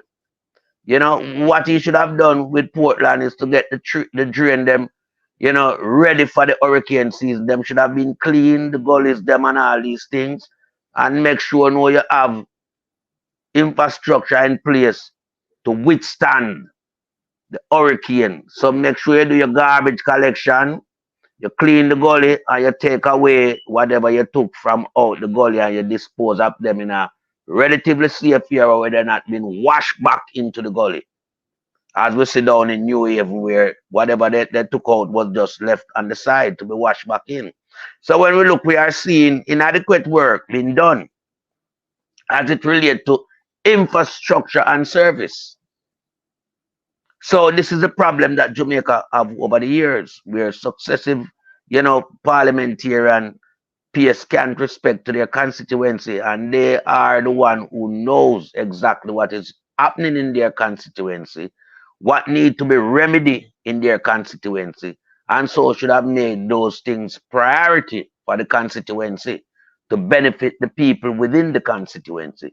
So we're having problem right across the board. And I mean, you know, funds are not being made available for anything as far as I'm concerned in Jamaica. All the funds are going into parliamentarian pockets. unaccountable funds, as Byron relate to the 1.7 trillion, and many more money that gone missing, and it's left back on the poor taxpayers to take up the slack. Where are the ideas to grow Jamaica? Son. I haven't seen any. Jamaica infrastructure has deteriorated in a way that when you look on the street, you are seeing manhole with water bubbling up like a water fountain, stagnated to the fact that it changed color to black and green.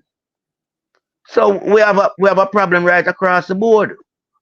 And it has to be the priority of the government and the local government to undertake the necessary improvement to bring Jamaica to a standard where when we have hurricane season, our water, trench should be well kept clean to accommodate the flow of flooding water to take them to wherever they're supposed to be disposed in the sea. So, we have problem across the board, and it's time these men, start to address the need of the country. Rather than coming out with PR and telling lies upon lies. And I mean, they're ruffling the feathers of the poor people. The poor people need some form of adjustment now to their life. Exactly, like when you look at it, I want for we to just do a quick comparison. I just want for people to get it. Now you have Delroy Williams, right? Who had served to be the mayor for the KSMAC for the time that he had served, right? Mm-hmm. Now, I just want to show people something. I just want to show people something. Now, he has been there, and you have several marketplaces, right, within the KSMAC jurisdiction. And Delroy Williams been there and did not address the dilapidation of those areas. Now you're going to tell me that Mayor Swaby, within his first 100 days, I don't know if you have any clip, Wayne, where you could show what Mayor Swaby had done, because I want to show a comparison and see what the market was like. But to me, I would on the laptop. I'm in the on my laptop, but I have it.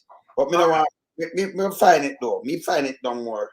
Because I have it on the laptop. So the question that I'm asking people, that you have seen that this government, right, take 200 and 300% raise. All right? Delroy Williams, who have been there, right, for the time that he has been there, going what? 8 years. 8 years, yeah. 8 years. And you are going to tell me within the 8 years that what Mayor Swaby achieved in his first 100 days, that Delroy Williams, what was preventing? Let me ask Delroy Williams a question. I want to know, sir, what was preventing you from achieving what Mayor Swaby had achieved within the 100 days that he has been there, right? As opposed to you being there 8 years. Come out and tell us. Come out and tell us. No, we can't tell you. He achieved the concubine and the boy jacket. They have that too, but depend this. So he achieved fight over him and join down there in a warehouse. That he achieved. And the crop, remember when them the one that way you go buy that I couldn't eat them insect there, Yeah, the crab when you go eat crab, eat a just filth on top of filth.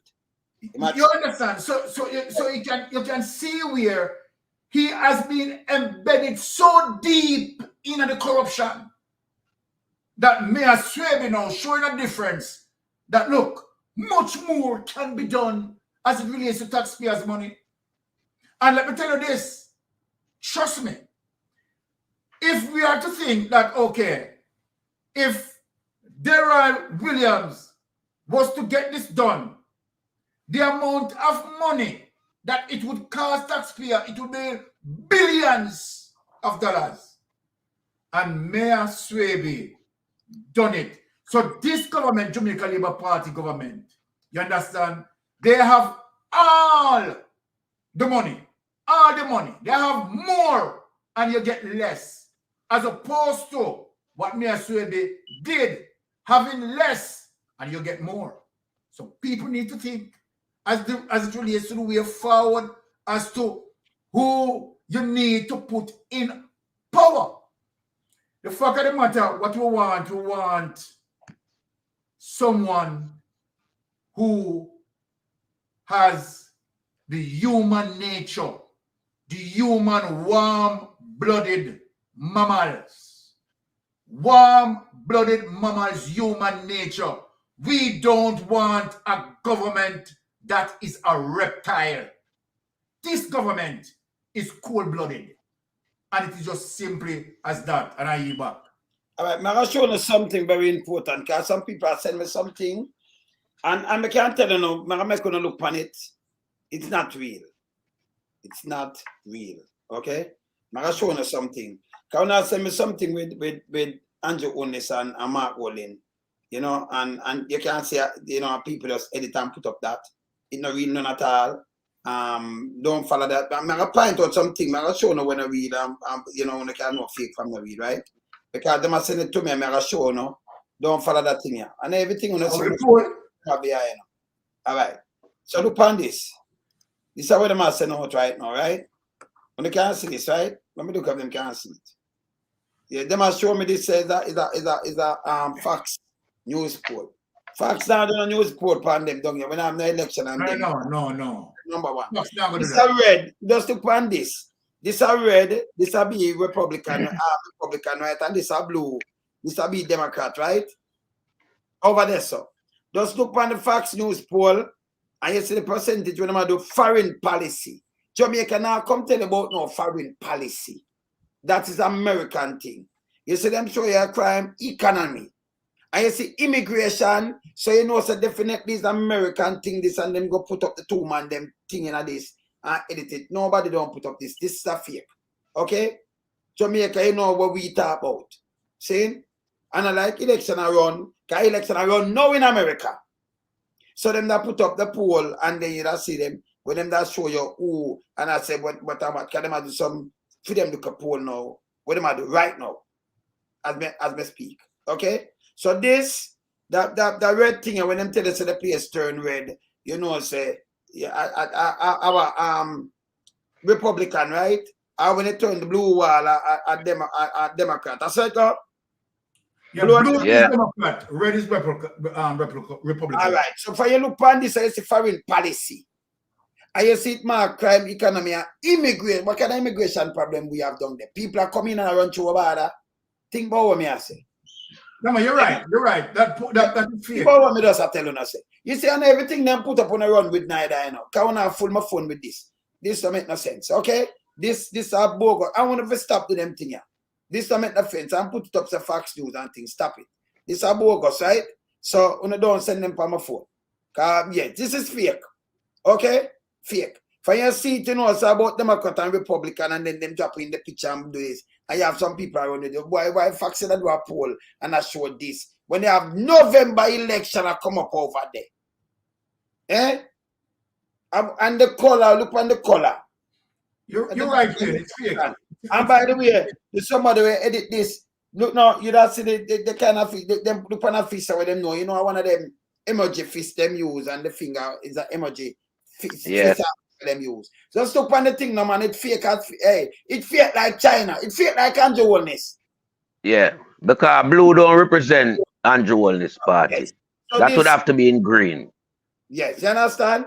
Yes. You know so we use we use the definition of the color code to determine whether it's fake or it's authentic. Just look on the policy what them are talking about now. Foreign policy.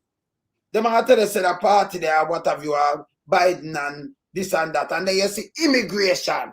And you see this fake as Andrew Holness himself, as China, yeah? All right, you don't send me it, yeah? All right. Remember when the car met me, remember me not do tabloid, you know? I want me to see these things, me call it out. Stop share that. Wanna stop it, man. Desperate. Wanna stop the foolishness, man. We wanna say we do serious thing around here. Saying? Yes. So that a fake. If you look on it, you know it's a fake. Emoji, the finger, the fist, you know, use a fist, man, and the finger thing that them I use. Food, garbage. Nobody not put up them thing, man. Don't send it to me. Foolishness.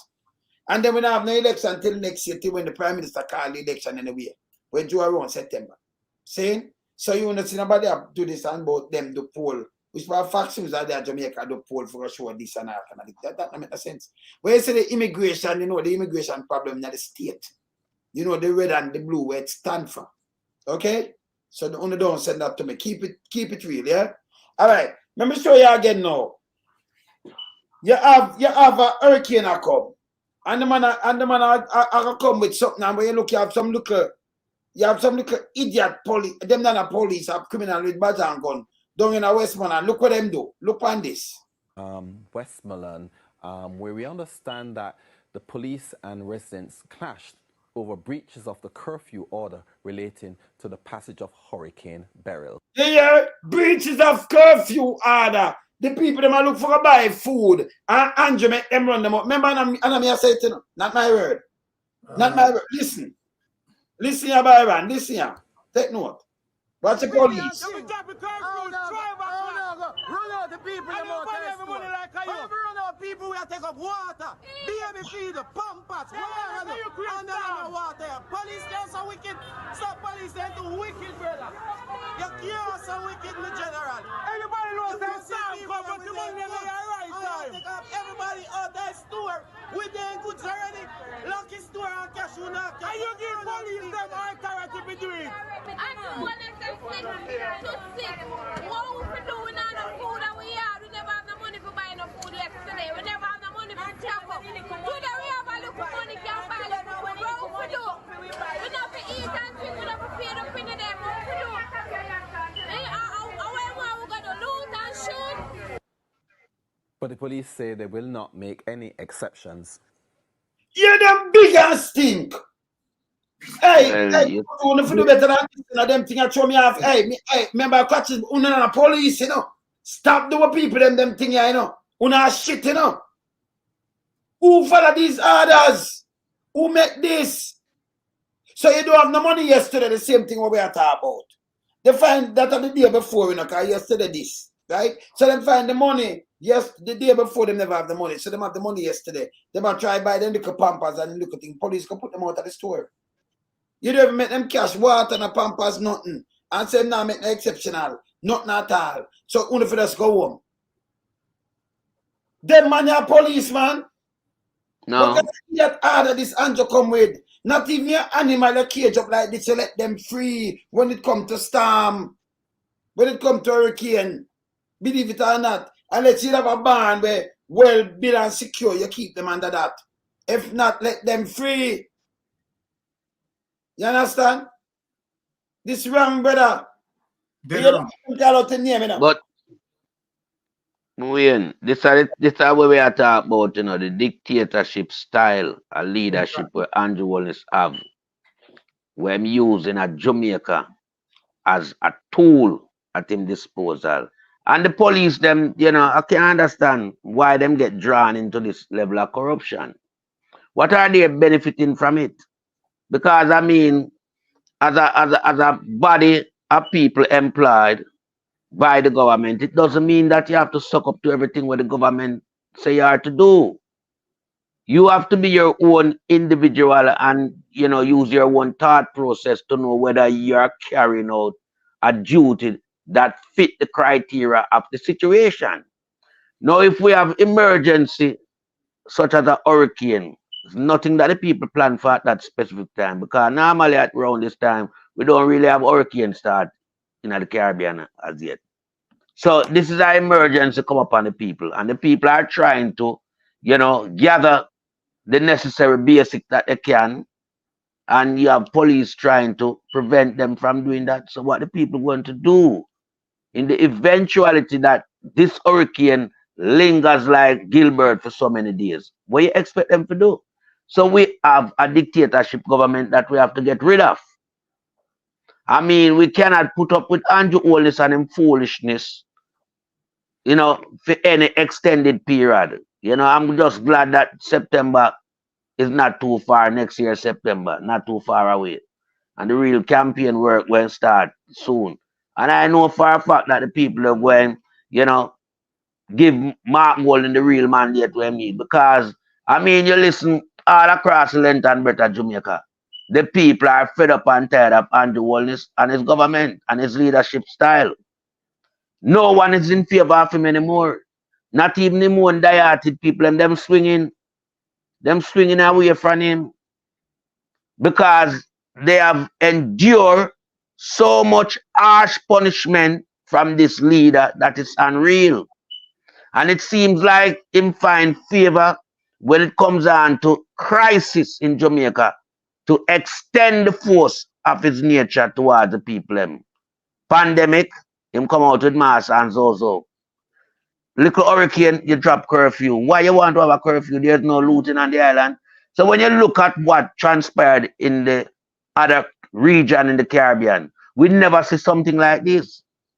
Which are a semblance of unity amongst official and the citizens. And why could that not be the order of the day in Jamaica as well? But simply because we have a government that is enshrined in corruption and dictatorship. Because this is what Andrew Holness is trying to hold on, you know, to. The dictatorship style and having the police behind him and the soldiers behind him and think that it can buy him another term in office. No way. That cannot buy another term in office because your term in office is numbered. As I'm speaking to you right now, it's numbered, and it's only because you don't have any decency as a human being because of all the corruption that you've been, you know, in mixing up with. You should have resigned.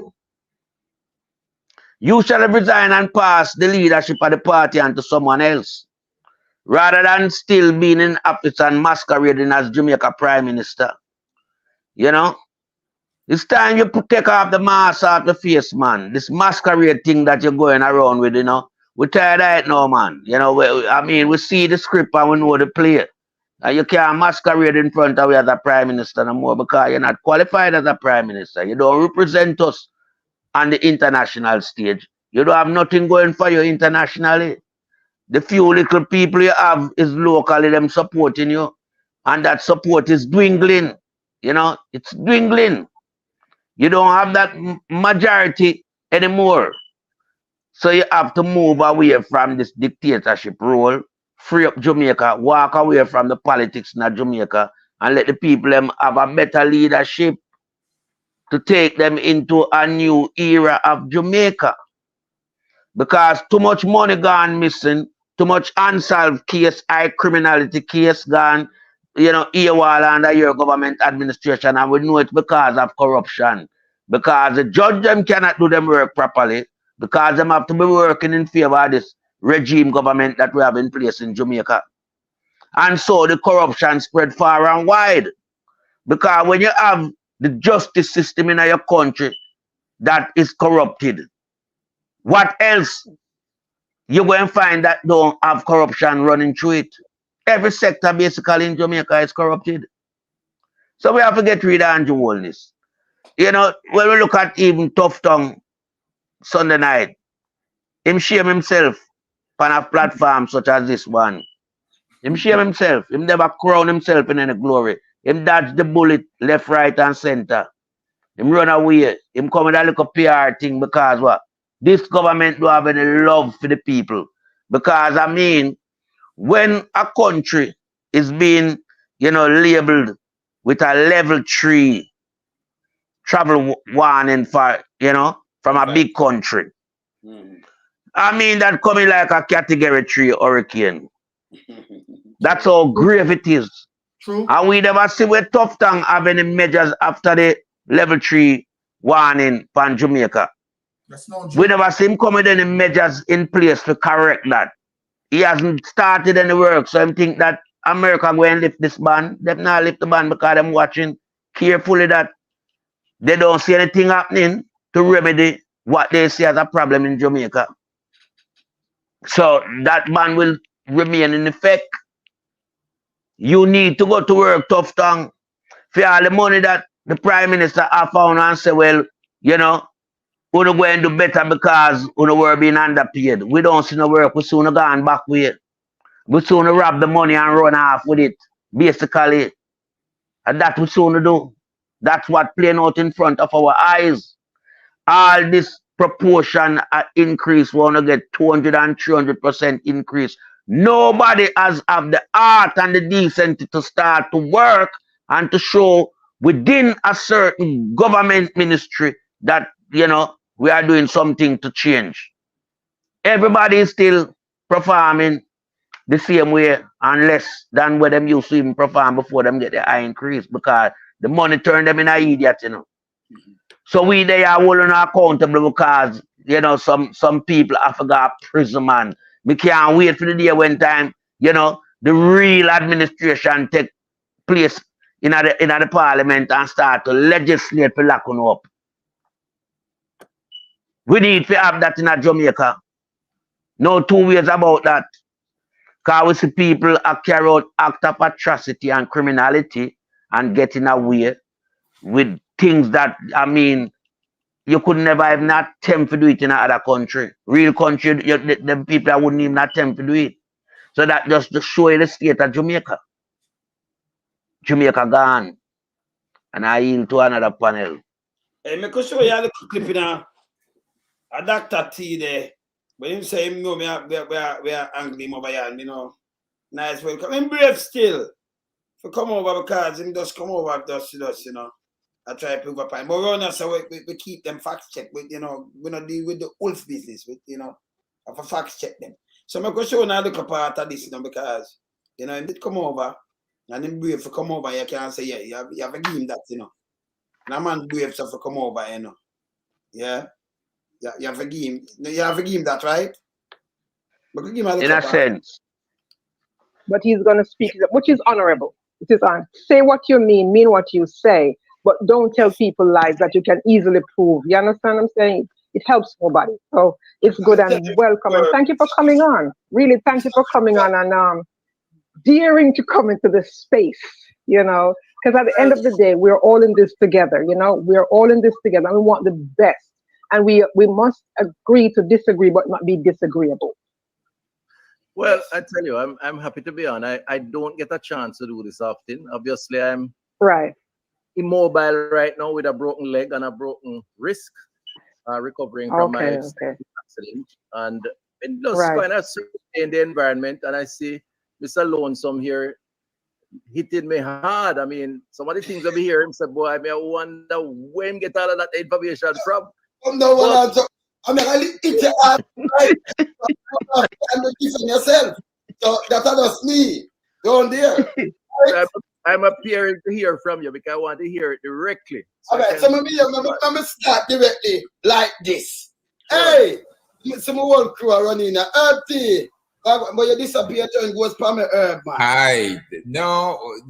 I'm having problems from Reston with my daughter's computer. Oh. Anyway, maybe start out that because I have to move to Christopher T right away because right now back of the title. This is Man in the Wilderness and Christopher Tufton, Dr. Christopher Tufton. So maybe this is my first thing I want to ask you. I want them to hear about this. I want them to watch this and hear about this. Watch this. Let me ask you. A sobering video of Gifford Henry drawing his last few breaths on this earth last Thursday. It still haunts his family and friends. Stressed, tired, disappointed, frustrated.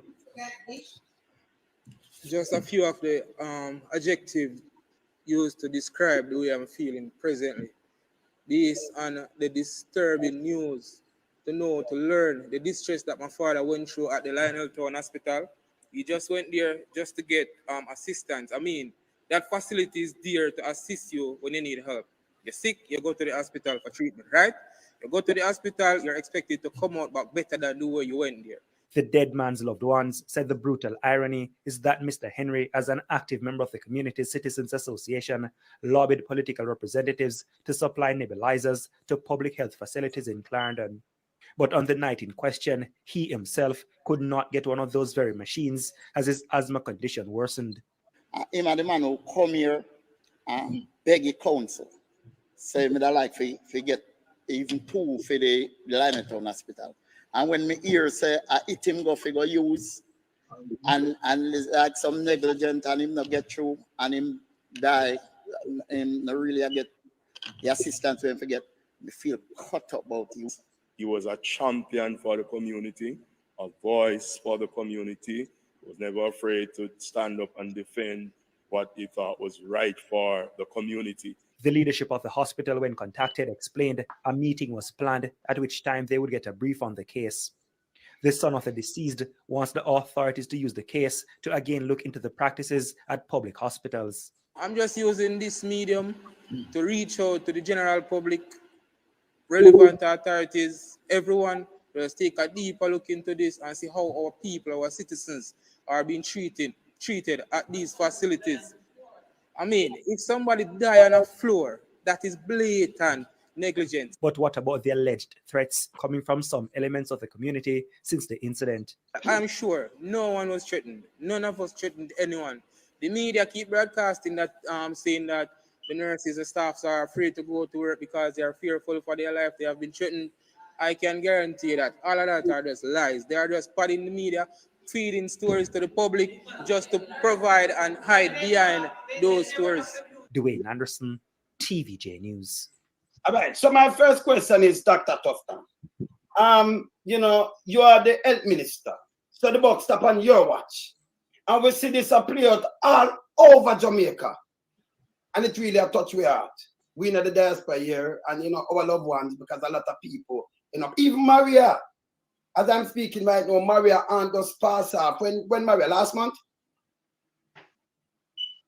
Last month, right? Stroke, Spanish Town Hospital. Yes, no, this is June. That was in April. Right? And Mystic Sensation. His mother-in-law, his wife, mom, get a stroke and up a university hospital, same thing. So these are the things that bother where we want you to adjust for us, because you are the health minister, you know. And we hear the hospital charter, all these kind of things, and it really bother us. So we need answers for these things. All right, so let me come in. First of all, I don't have the specific of this case. When did this happen? How dated is this video?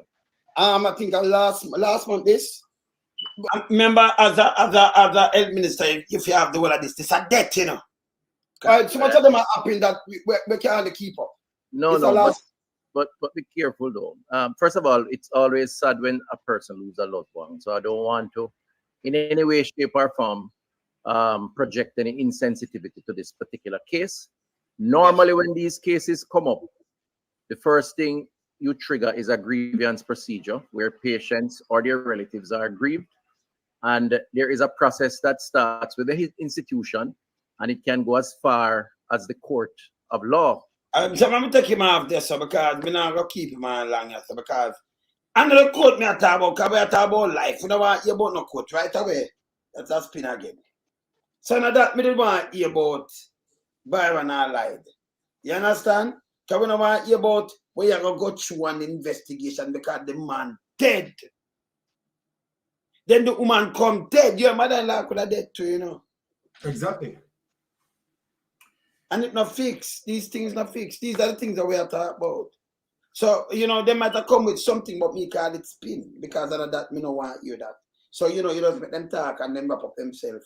Wrap up themselves and some more spinning. But this we want for prevention better than cure, don't it? Yeah. Because if you want some nebulizer, I have to have the machine and it not down there. You know, tell me about, we don't want to hear about code. That can bring back in life.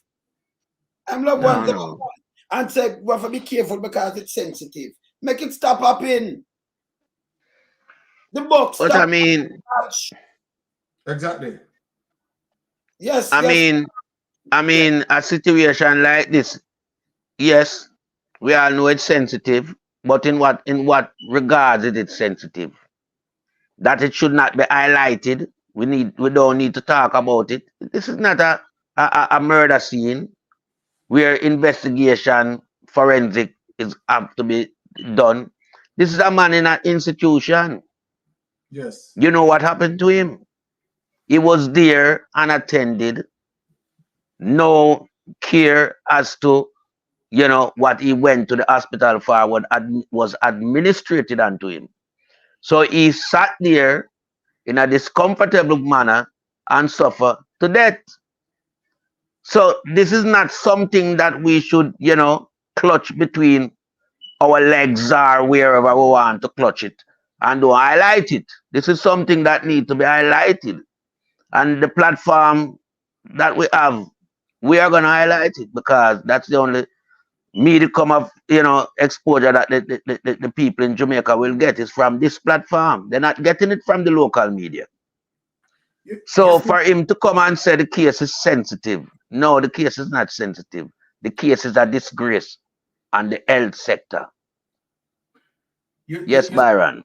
You see the thing as it relates to even what we showed, right? Now, when Tufton is somebody who like to utilize, diversion tactics and deflect. Yeah. You understand? Very skillful, right?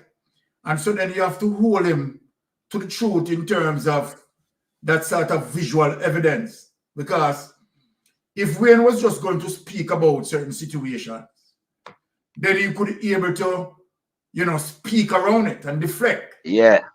But what sort of work on him, you understand, as it relates to him losing little of that ability to explain is that visual clip where people seeing the emotions. Now, that situation that the gentleman spoke about is not unique. It's not a unique situation in Jamaica. That situation now becomes a culture. Yes. It becomes a culture. Right now, many persons who live in, I would say, volatile areas, and particularly we're talking about, poor people, right? If you ask majority of the poor people in Jamaica, they are not going to give the health care a good grade. No, they are not. No. They are not going to give, right? Now, again, if you stretch it beyond the poor and said go to the middle class, although our middle class under this government and our middle class becomes poor, right? But the little that left as it relates to middle class, if you ask them, right, they will also criticize the health care in a negative way. So then when Wayne showing these videos, right, and we have so many of them, if Tufton did allowed us the time in terms of going through those videos, right? Tufton, and which he knows, Tufton knew all along, right, that you have many concerns. But you know what Tufton resorted to? This is how he skillfully deflect. One of the first things that he is saying now that, okay, all right, of all the persons, look at what he did. Okay, of all the persons who visited our healthcare system or utilized our healthcare system, only 1%, right, complaining. Watch this now. Now, how do you, right, make that judgment? And him claim that statistically speaking, when you are bringing statistics, you have to ensure that you have your numbers correctly, because you first quote statistics. So now you should have prepared to say, okay, all right, based on the statistics and all the statistics being drafted, because when you have internal system, because this is what he applied to, he applied to internal system. So our internal system as it relates to our grievance procedures, right, our grievance procedures, right, recorded X amount. Now, let me tell the people this. When you're talking about the Andrew Holness government, where the art of their sins, you understand, is on public relations and, you understand, PR campaigning. You understand, you can see the numbers as it relates to the index, Jamaican index that's showing, you understand, numbers that are not reflecting the truth. The internal system that he refers to are systems that they control the narrative. So even if you have 15,000, right, reporting, you understand, they easily can manipulate that. Just like what Andrew Holness came out and did, you understand, talking about 900 shelters, you understand, exhibiting the very same thing what Christopher Tufton had done. So when he draw for that, and he draw for that internal recording, right? Now, let us look now. Your internal recording doesn't speak to the masses of people who are complaining on the outside. So then, one of the first things that is wrong is that your internal system that collect this data, right, shouldn't be the appropriate mechanism to collect such data. What should have done, you understand, you should have established, you understand, persons like medical persons, you understand, do a surgical forensic audit of that situation throughout the entire country. Throughout the entire country, you can have internal system like that. Go on the street, you understand, talk to people, collect the data, go home to home, collect the data, and when you look at the data. So then when he spoke of that, and I said, okay, where did you get your data from? Where did you get the data from? He resorted to that internal system. But look now, when I gave him a research that was done, and that research showing 52% is now saying, he's saying, oh, where did I get that data from? I showed him it's that hard. What that hard means, people need to understand. When you're searching on Google, right? .com simply means anybody can go online and put up anything because it's .com. .com, yeah. Understand? It simply means it carries no weight. It can be true, it can be lie. Yes. When you see information, and let me teach people this, when you see information coming from a .org, it simply means it's an established organization. So what they say or what they put out, they can be liable. Liable, yeah. So I said to Tufton, this is not .com, this is .org. Simple means that if this person, right, and who had done that research, right, telling lies, then they are liable to be sued. They are liable to be sued. No, not only that. What I did, I said, okay, all right, that's an external forces out of Jamaica who decide that, okay, they are coming to zero in on Jamaica healthcare system, right? I also gather information as it relates to the gleaner. No, the gleaner. No, the gleaner is now saying 44%. Not too far off from the 52% that was showing on the gleaner, right? The persons who have done the research within the gleaner and put it in the gleaner, they have been observing the pattern of behavior as it relates to the healthcare situation or the status of the healthcare from way back in 2016 up until now. No, okay, all right. If your thing, what Tufton was saying, is talking about 1%, right, persons complain, and the research that tell you 52% complaining, and another from internal Jamaica tell you 40% complaining.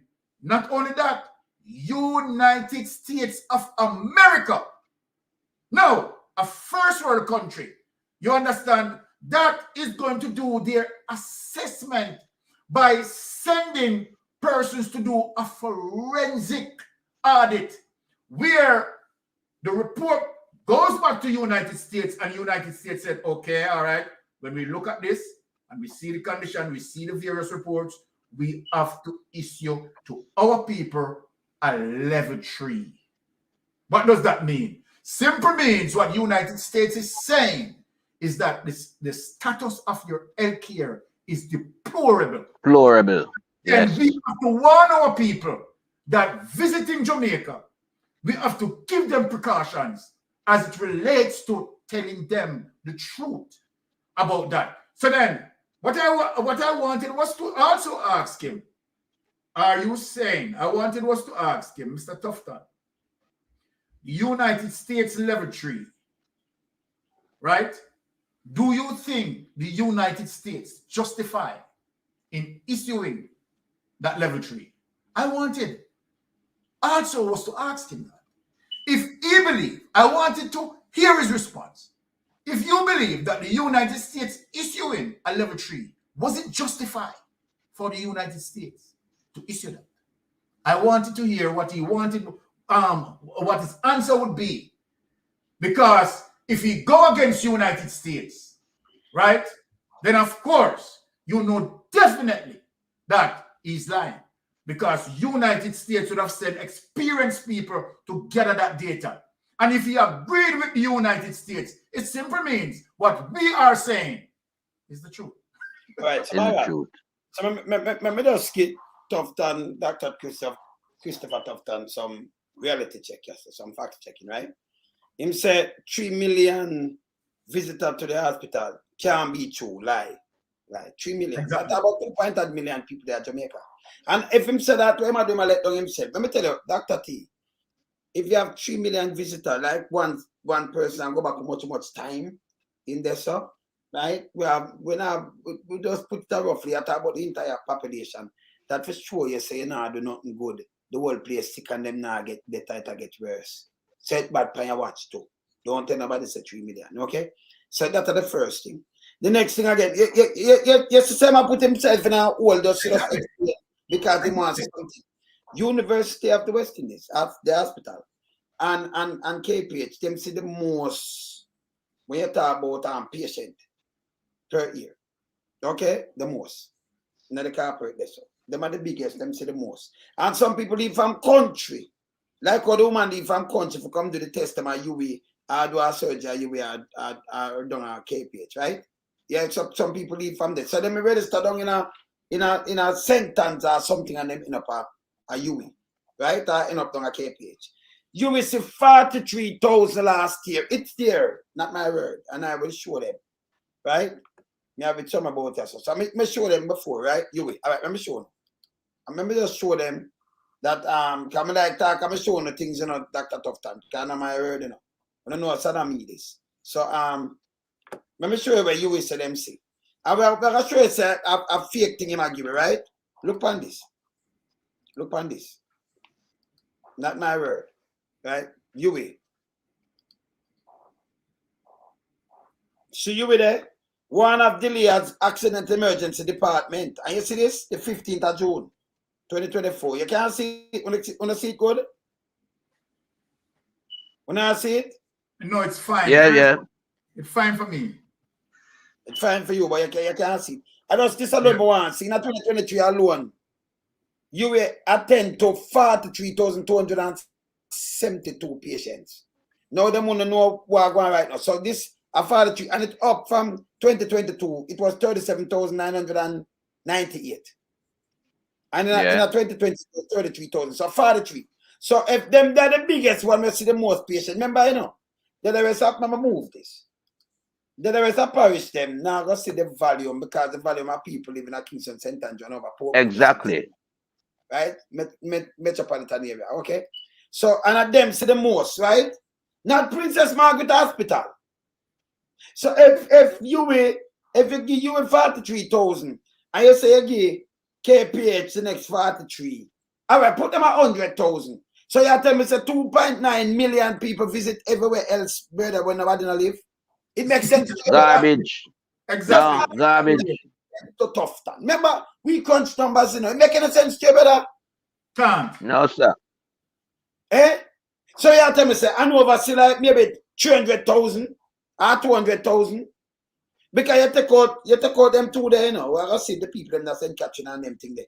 Same time I see like more than 100,000, more than what you will see.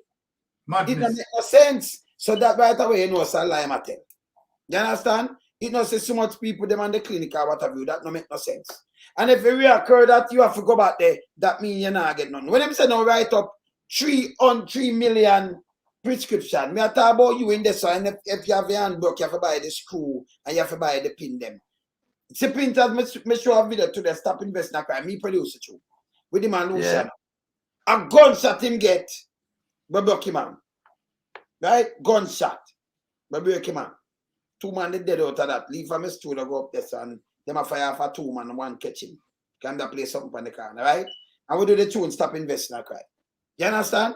And then go to public and outside them have to do it, you know. 600,000 for do that, you know. At the time, you know. You understand? Because they never have nothing and them realize that him and them say, he say, okay, there. You come check him and we do it. Because the bone. All of them advise the tune, them tell me the bone a joke, man. Because me advise the tune. Remember me produce the tune. See? You understand? So me advise the tune with him. The bone a joke him because the bone like that joke him and his skin can block it, you know. But never stabilize it up and put him in the wrap and everything and then before them go do the operation because outside them have to do it, not down there. You understand? So that alone when him say 1% hour complain, 1% complain. If you call anyone at the hospital and not get too much yet you can complain. It's the next factor that.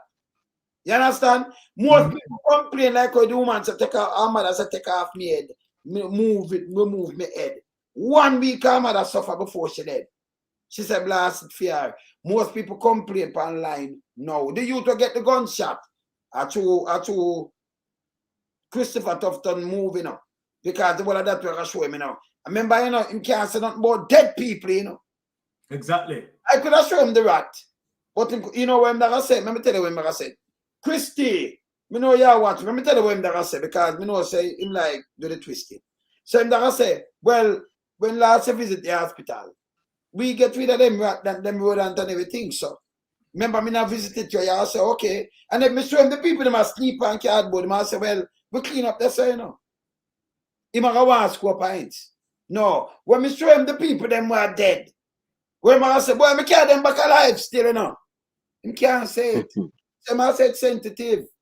And then you show him more and more. I show him with the youth and cut off and I ask him, I say, what is? You see it. Tell me if him dead or alive. You are the health minister.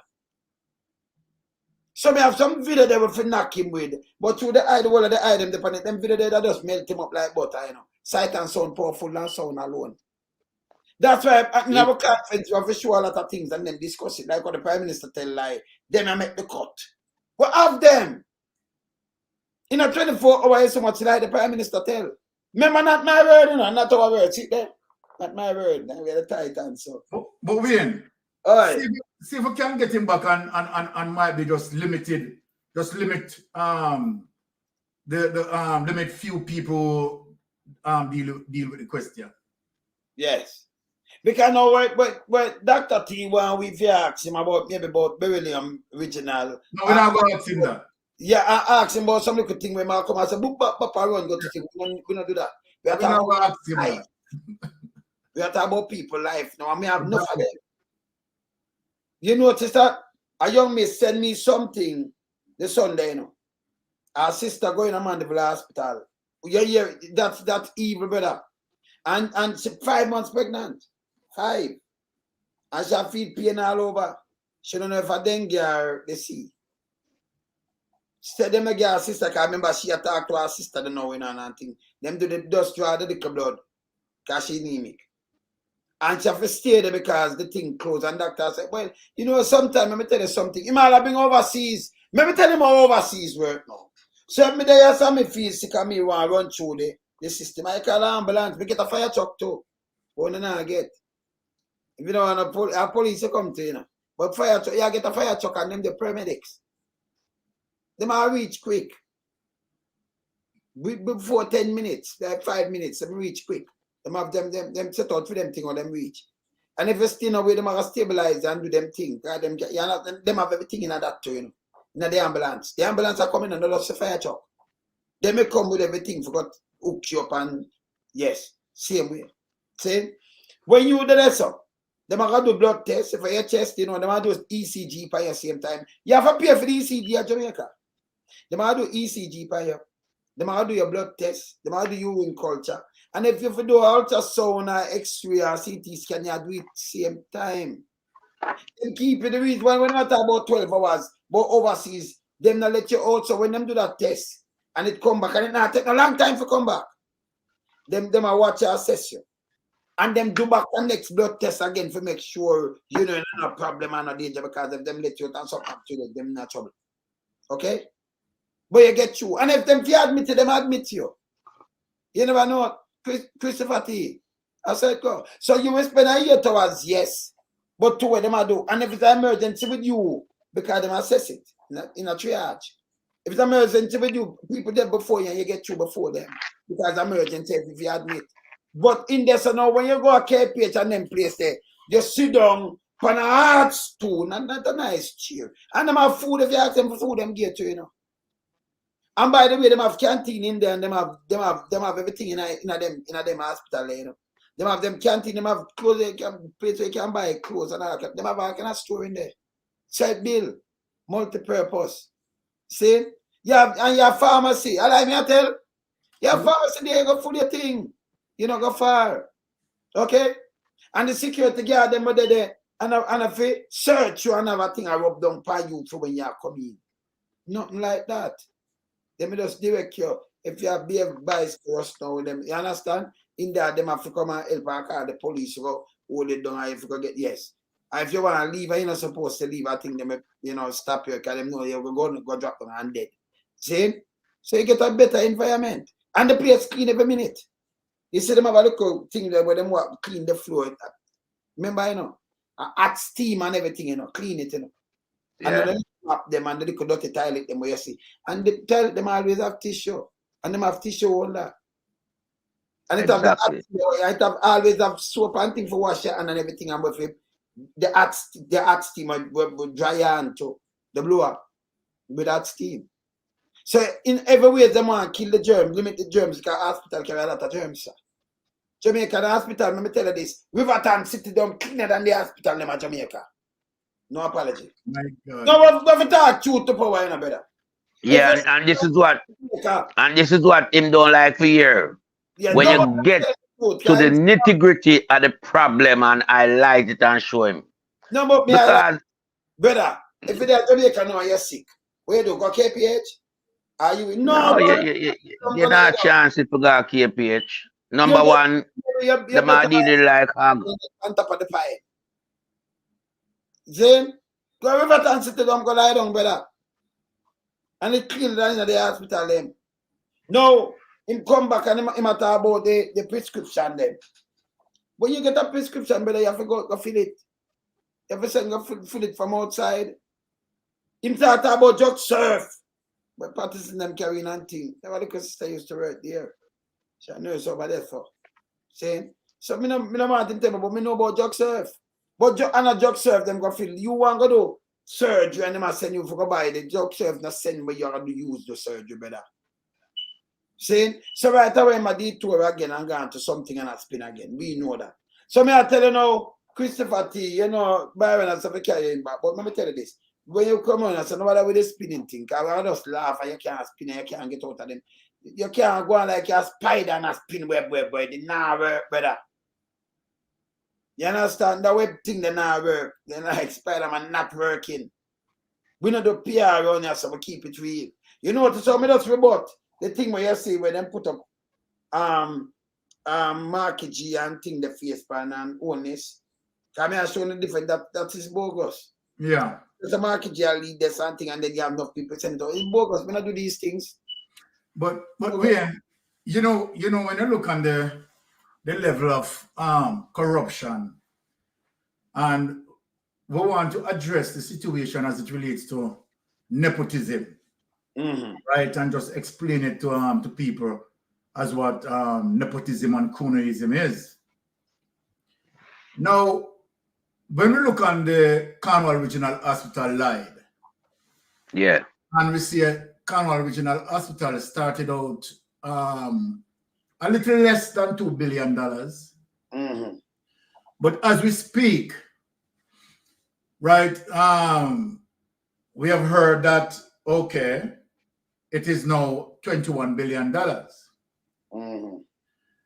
But the filtration of the information coming down from Christopher Tufton is to say, no, it is not $21 billion.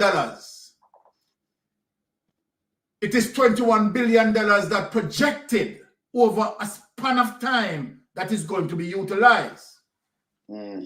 Okay. Now, what I wanted to ask Tufton is, at current Mr. Tufton, we want to understand the specificity of the total amount being spent, right? Give us a specific figure as it relates to what being spent so that people can understand, right? And where now I could just go on the jump portal, right? And look and say, okay, you say you spent this. Okay, let us visit the portal as it relates to the contractors who have been awarded, right? And the amount of money being paid out. And so then what you have said here as it relates to X amount being spent at this particular time, yes, we are seeing that being spent. We want transparency. Yeah. Now, what we realize, because I spoke with Rattigan earlier today, and I said, Rattigan, I am very much concerned because I want the Jamaican people to understand clearly. I want to go on the jump portal, right? And I want to go through the jump portal so that the people can understand, right? But guess what? The jump portal is not showing any form of data, right? On 2020. Going beyond 2020. So we tried to call the person who responsible for the information in the update. Yes. Update. Today we didn't get through. I am saying all of this to speak on what I'm going to speak on now. Because I want some clarity as it relates to how much being spent on Cornwall Regional Hospital. I want to investigate it, show the people, and said, okay, all right, these are the contractors, right? These are the monies that paid out to the contractors, and this is the status of the Cornwall Regional Hospital, right? Now, this week, what we have seen is calls for cause to concern. We have seen a popular vlogger who has long been associated with the Jamaica Labour Party, right? And who went on social media campaign, right, that leech venom against the People's National Party, and as such, as it relates, they have been nicknamed social media warriors. And not only that, they have been nicknamed as social media warriors, they have been applauded in the parliament, right? Members of parliament applauded them. Now, let us look. I don't know, you understand, that person credentials, but I am saying if that person, right, is going to be the project manager for the Western Regional Children Hospital, okay, let us be fair to him. I don't know his credential. If his credentials, right, like having a bachelor's in orchestra, right, civil engineering, or whatever, okay, or a master's, okay, right, he's qualified for the job, and based on experience that he may have done, you understand, these jobs before. So then, because he came up, it gives us reason now to say, but hold on there. Now, Mr. X this, and Mr. X this, you know, a popular GLP vlogger. You understand? So now we see the popular JLP vlogger.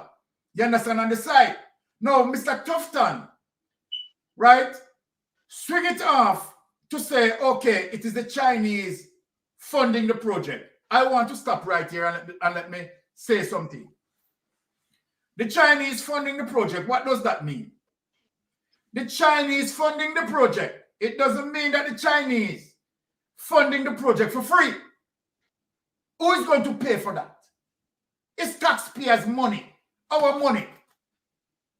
We are going to be taxed for every single dollar that been spent, that the Chinese have been spent. And not only that, for the Chinese to be doing that, what are we giving the Chinese? What are we giving the Chinese? Are we giving the Chinese the benefit of more of our precious land on the beach? What else are we giving up to the Chinese to be doing that? So then, for Tufton to be swinging to say, okay, all right, maybe, you know, you don't need to, we don't need maybe to dig deep into Chopper John. Remember, you know, I don't know if that's what Tufton was saying, and I'm not saying that Tufton is saying, but I am saying that, right, whatever he said in terms of the Chinese, you understand, money doing that. It is not the Chinese money. The Chinese might find the capital injection to do it now, but the fact of the matter, it is taxpayers who are going to have to pay for that. It's you and me that is going to pay for that. And since you and me, we are going to pay for that, we need to ask Chopper John for his credentials. Exactly. Because we have seen Cornwall Regional Hospital, you understand, started from God he knows when, from when Wappy killing Philip, and Cornwall Regional Hospital is not reached in the status of completion. And plus, as we hear about the 21 billion, regardless of how Tufton want to spend it, right? Also with $600 billion, you understand, unaccounted for as a result of the faulty system that they have. You understand? Because Tufton don't want to say. You understand that the money they got in a people pocket, you know? You understand? But of course, if the money they got in a people pocket, when you do a proper procurement process to give an account of every dollar of taxpayers' money being accounted for, if you don't have system like that, how long Tufton being the helm of that system? 8 years, and allow that system to continue with those gaps, right? With those gaps.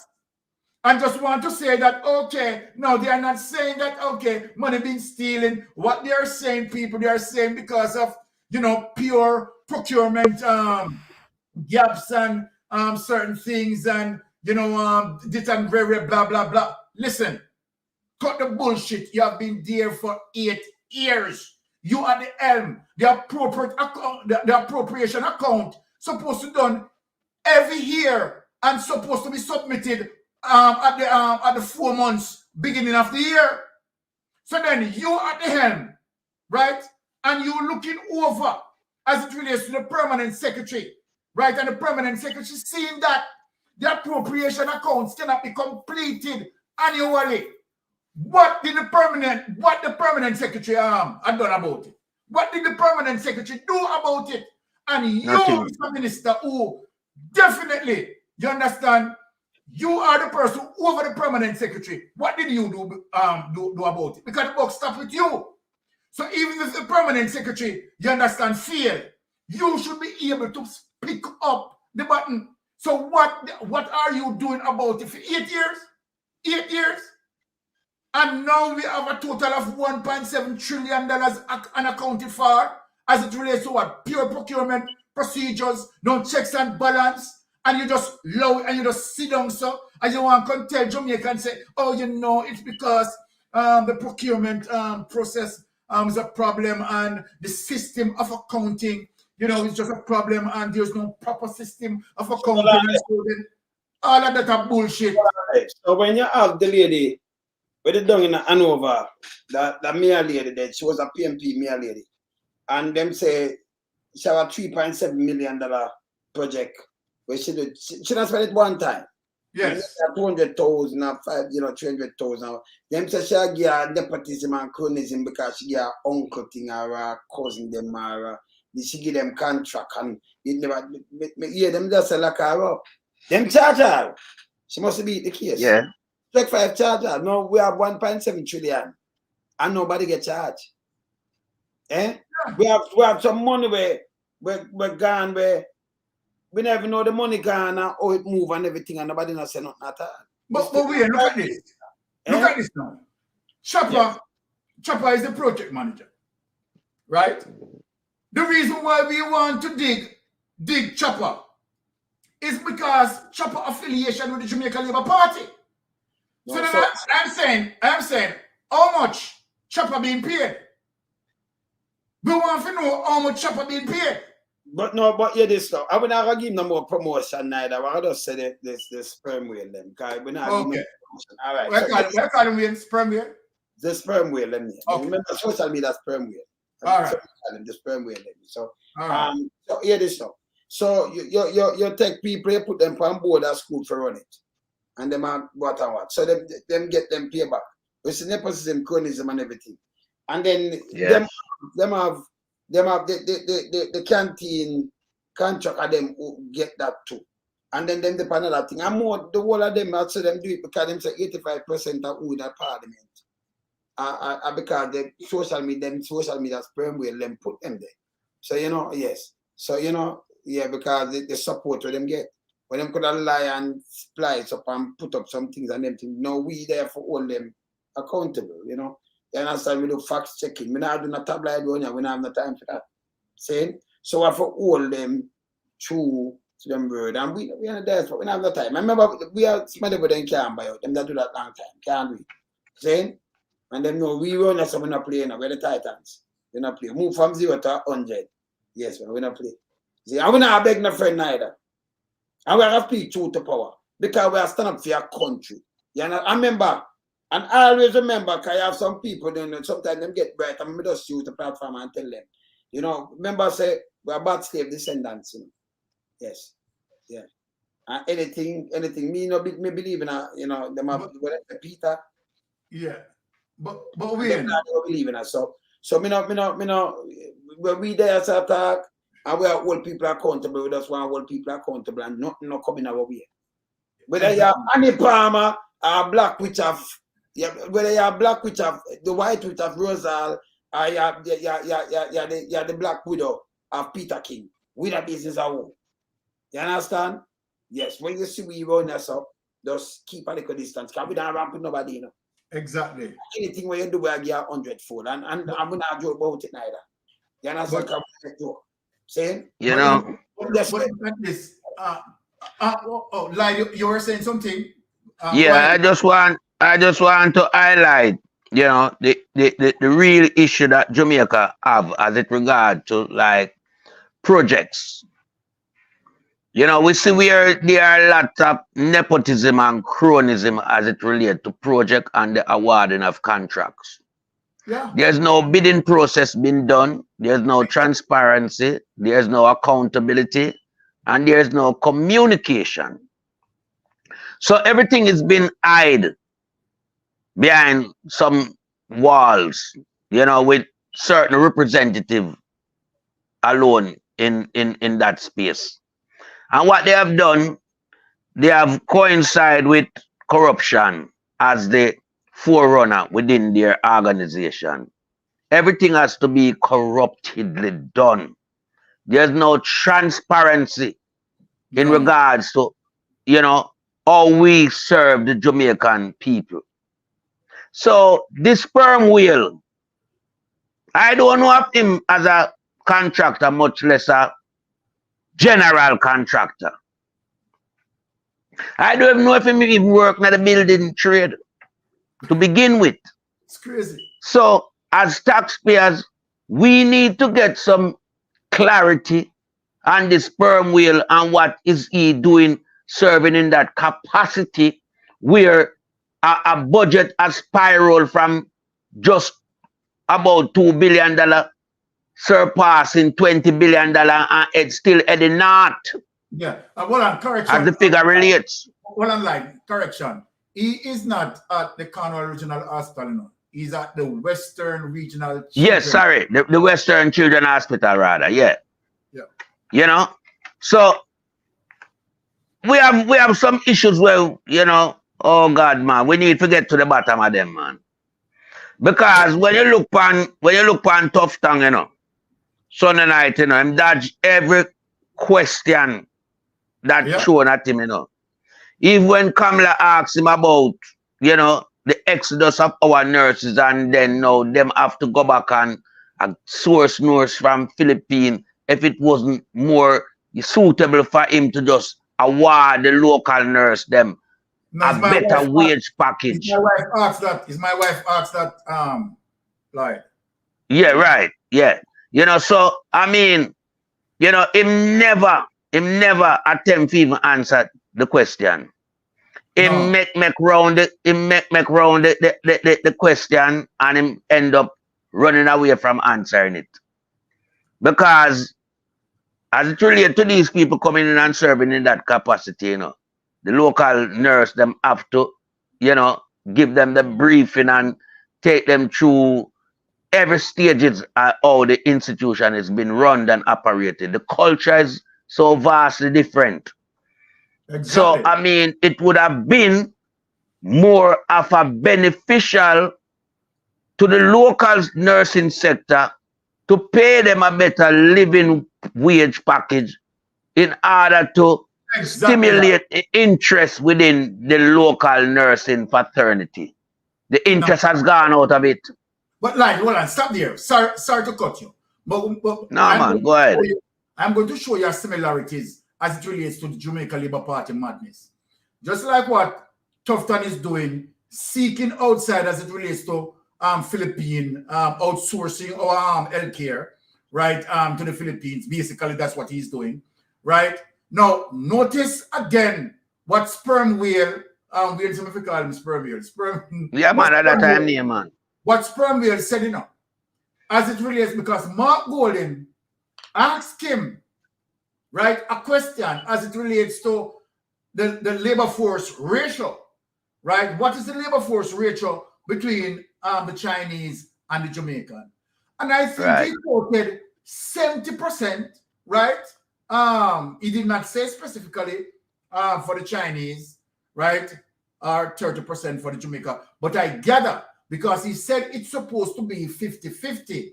So from that kind of argument, I am presuming that the Chinese are 70% and the Jamaica 30%. Now look at that. People. Yeah, Let me we know that. China. This could never, ever happen in China.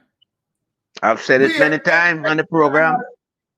With any external entity, right, who is doing business in China like construction building, and where that external entity, right, carries 70% of their workforce, of the workforce, of that construction workforce. You understand? And Chinese 30% in China.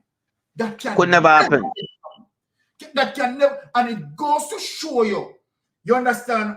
Oh, let me tell you something. When I'm telling you that Andrew Holness, when Andrew Holness, they deal with the sellout, you know, right? As a matter of fact, he might look the sellout, you know. It's like he might shop. He might go and shop for sell way out, you know. He now wait until people come in.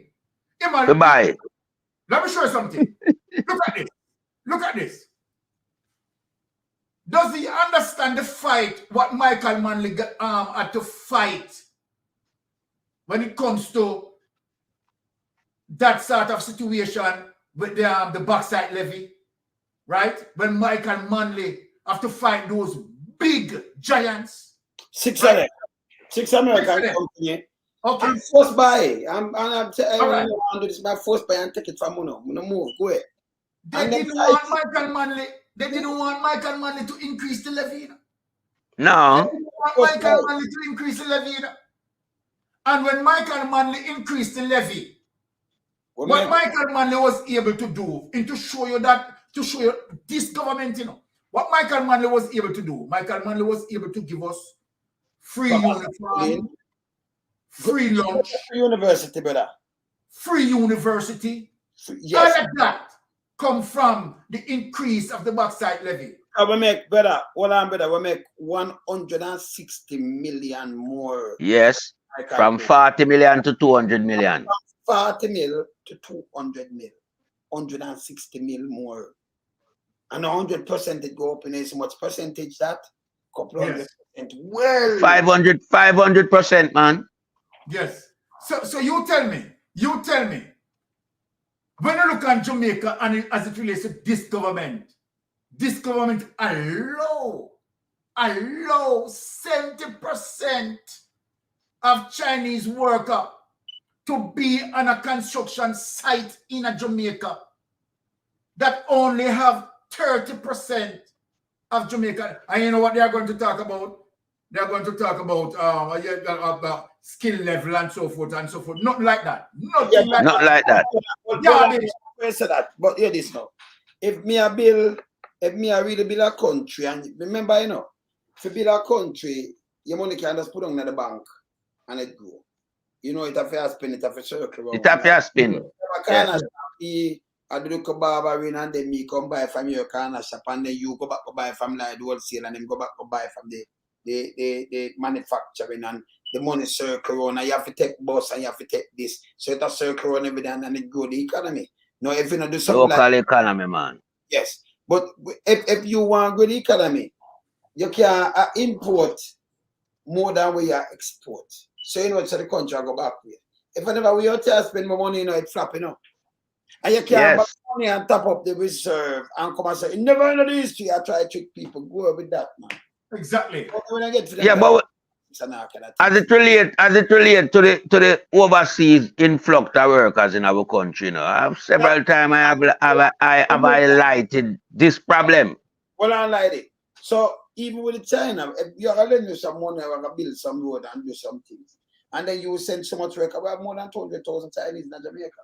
And them control the food. Number one, we should even have from Chinese, them everything we move. We have to be careful. Everything we move, them now. Cooking at the same pot, them. You know, so we get the dog, them gone down. Dog and all. Push that out me here. So our people, them are the biggest sellout, you know. That's why we have to be careful of our people, them, you know. Your people, them kill if you $1,000. $1,000. Less than that, $1. And them support other people, not you. Even a foreigner anywhere at all, them not really support you. Because them line up in a Chinese restaurant and you make them cook give you. Them make you cook give them.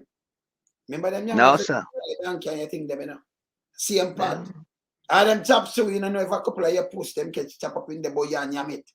And you support them and them not pay the taxes, them get tax break. Yes. And them see the company name.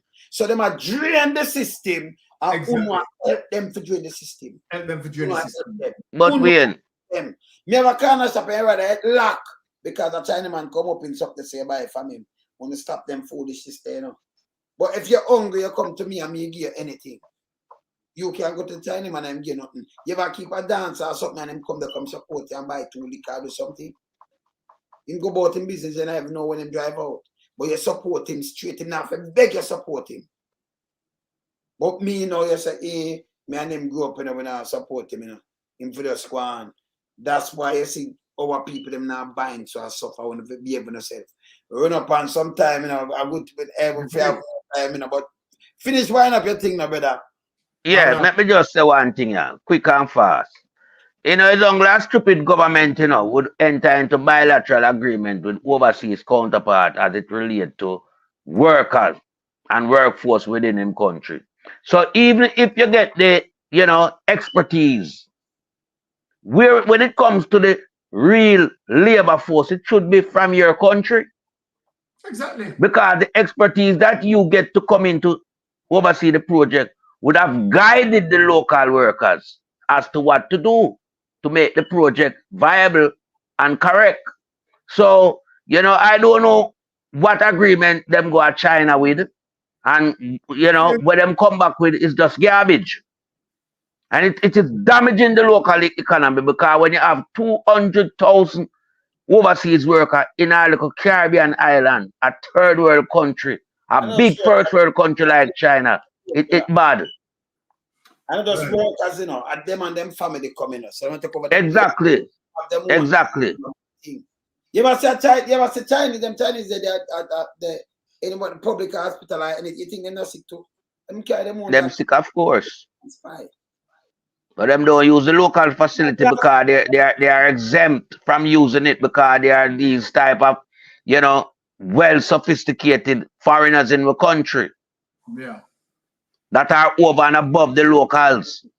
So we have a problem, and as you say, we know what time I got change it, as the Mark Walden said, time come. All of this have to change. And we want to make sure we have the initiative in our hands. Because we're not giving China no more our land for no work where them are doing our country that have to stop. And where them need to take back. Because them get it under false pretense.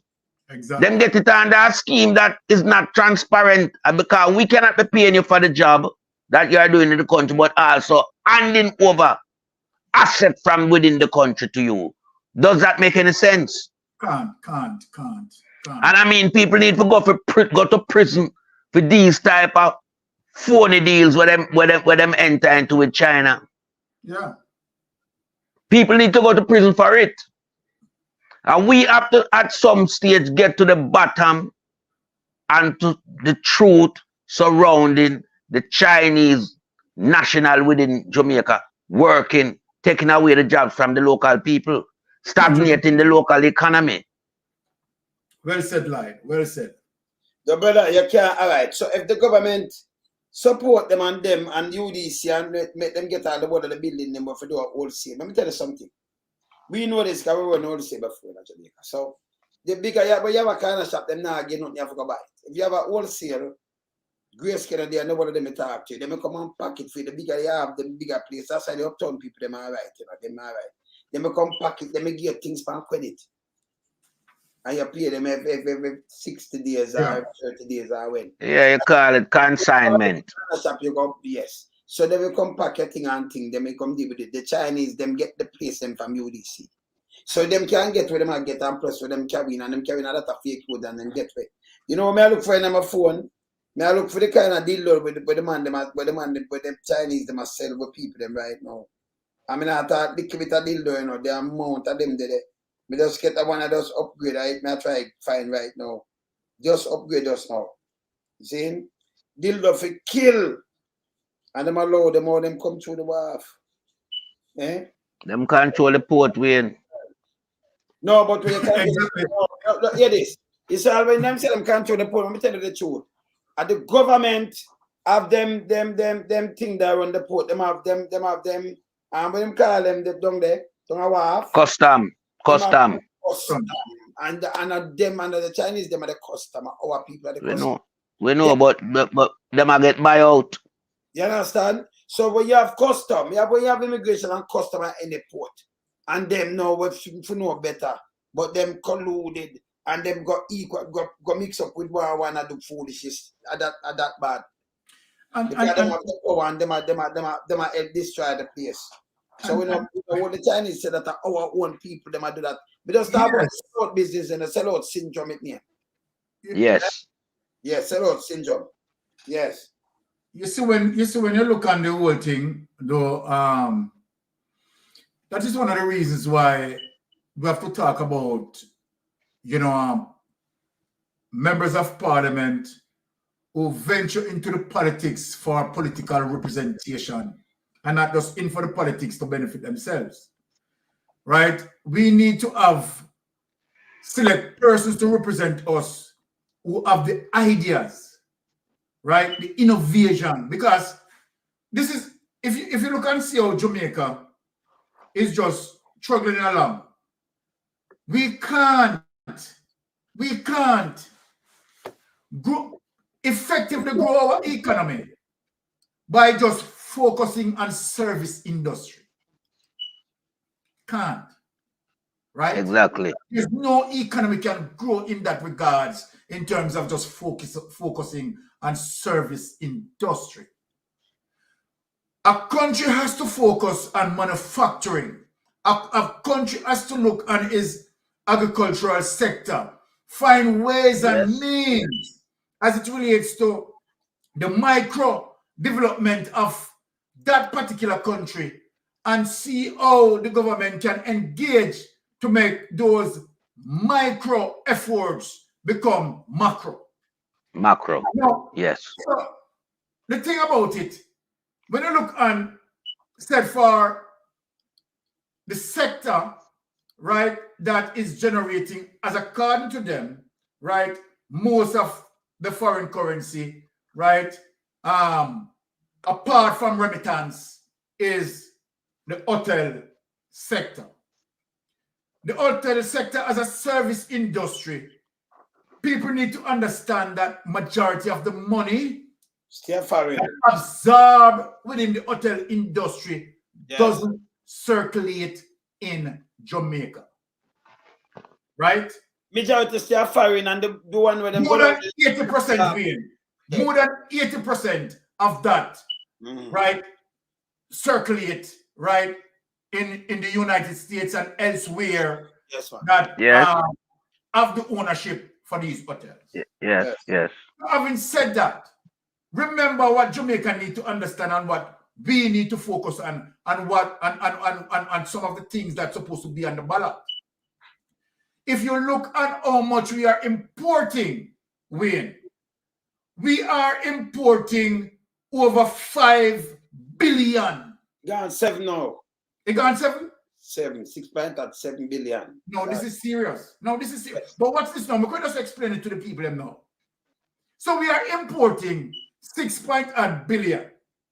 Yeah. And how much are we exporting? 1.8 billion. Okay. Difference so then, over 5 billion right now, yeah, man. Is what I'm talking about? Yes, wide, gap wide.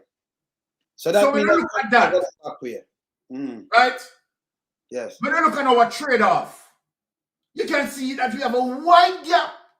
Very wide. That we are not paying down the debt as what Andrew Holness government is talking about. What we are doing, we are servicing the debt. Right? Whatever money we are paying, we are just paying that for service the debt and not actually bringing down the debt. Yes. Right? In a serious ways.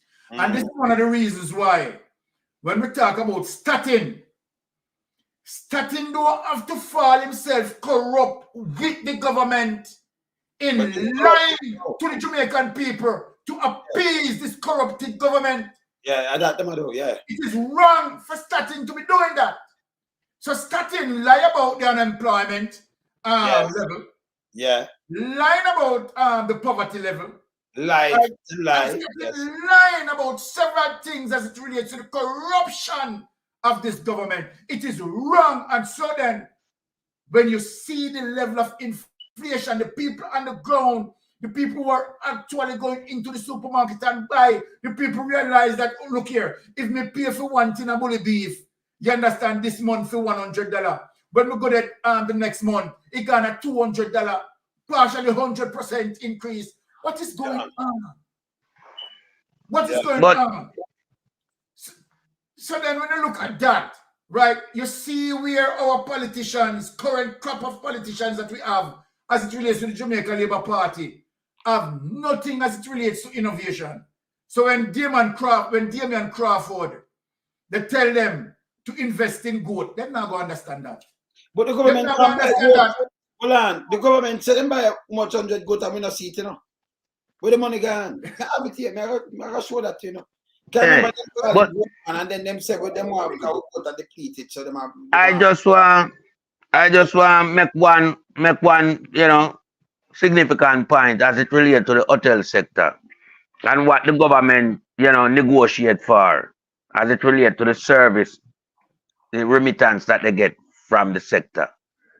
But a certain way they don't factor into the local infrastructure that works within to facilitate that service, such as the sewage. This is why our sewage has become, you know, a nuisance to the society. It's all over the street in Jamaica. Because when you have so many people coming in, the sewage that system that was designed wasn't designed to cater for all these hotels and the guests them coming in. Exactly. So what you have now is more sewage being, you know, facilitated into the system. Are we getting paid for the sewage? Nope. Line that been provided there? I don't think so. Because our politicians, they can't negotiate at the table properly. Because they are so hell-bent driven and just achieving corruption money that they don't do the proper business model that they should carry out as it relates to what are the real benefits for Jamaica. Because we provide the land to build hotel, but we already have a sewage system that you are going to connect onto to service your guests them and to facilitate the transmittance of your waste. But what are we getting from that? Nothing. Let me tell you something though. I'm doing myself. I want to play two good things before I run out of love. I run out of time. I know time for me to eat my big. You know, so I'm afraid to chat my mind and I'm going to eat my big. I mean, better turn around. So I eat my big drink at cup of tea. But tell you the truth, when Andrew keep anything now, you notice him have Google too. Him want control police, control judge, control them people, put all of them people in them office, turn it now ag pen. People, let me show you the ag pen, because this is an ag tie. Let me tell you, we soon have to ease up in about, because I'm going to eat my big, but look on this. Ag tie now have in boxers, people, but no mind. Ag tie,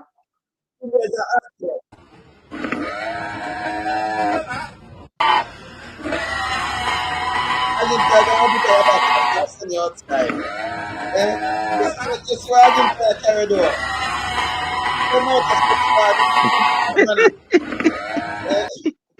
Bag.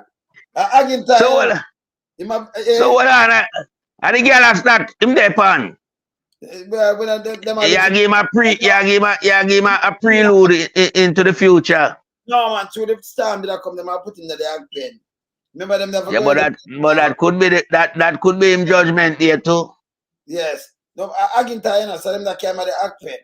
That know. That one. Next thing we want to show now. What am I doing in our country? What me just telling about this very serious. Look on this. Now look on them, your people. Look good.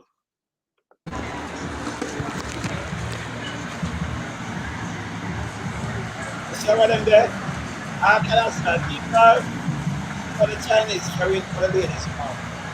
And for the gentlemen, them kill them. Wait till this one here for the gentleman them. Well, them not gentle at all, you know. Them full. Them full. See them there? Hey, boy, me I tell you, boy, this dilapidated. Never come. This dilapidated man, you know. Yeah, some man walk with them in them back pocket now when I know what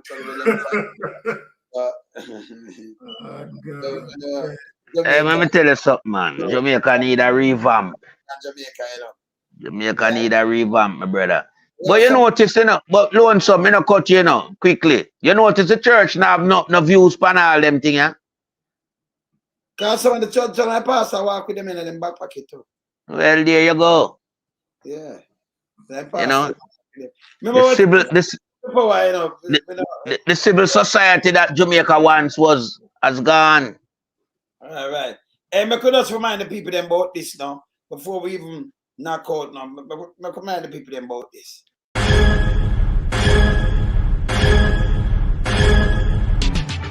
Jamaica Diaspora Crime Intervention and Prevention Task Force, in association with the Global Jamaican Diaspora Council, presents on the 26th of July 2024 Jamaicans and Friends of Jamaica. Join us in conference as we speak against corruption, crime, poverty, failed healthcare, poor education, and injustice in Jamaica. This takes place on the 26th of July at 1320 Ellesmere Road, Ontario, Canada. This conference starts 3 till 10 p.m. Guest speakers on the day: Wayne Lonesome, Will Rattigan, Mystic Sensation, Herb Nelson Jr., Aromatic, Sister Maria, Jamaican Carlos, Dr. Rupert Francis, Jeffrey Tavares, and more. This is going to be a very important event for all Jamaicans and friends of Jamaica. Don't miss this event. If you care about our country, Jamaicans in the diaspora, we can make a difference.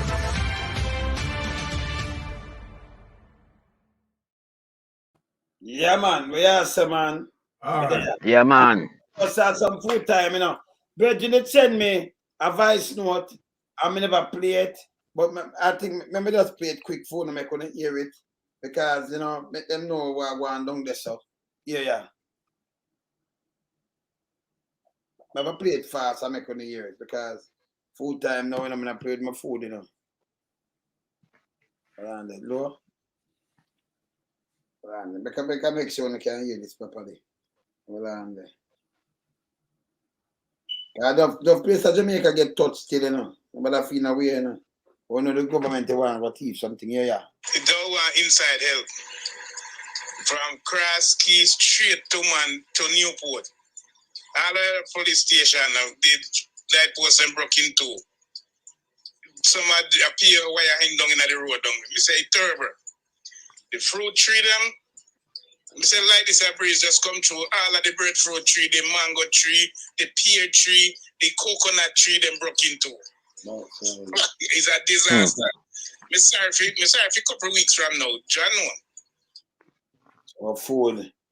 I bet that's so not there, man. So you know, you have food shortage on the back of this.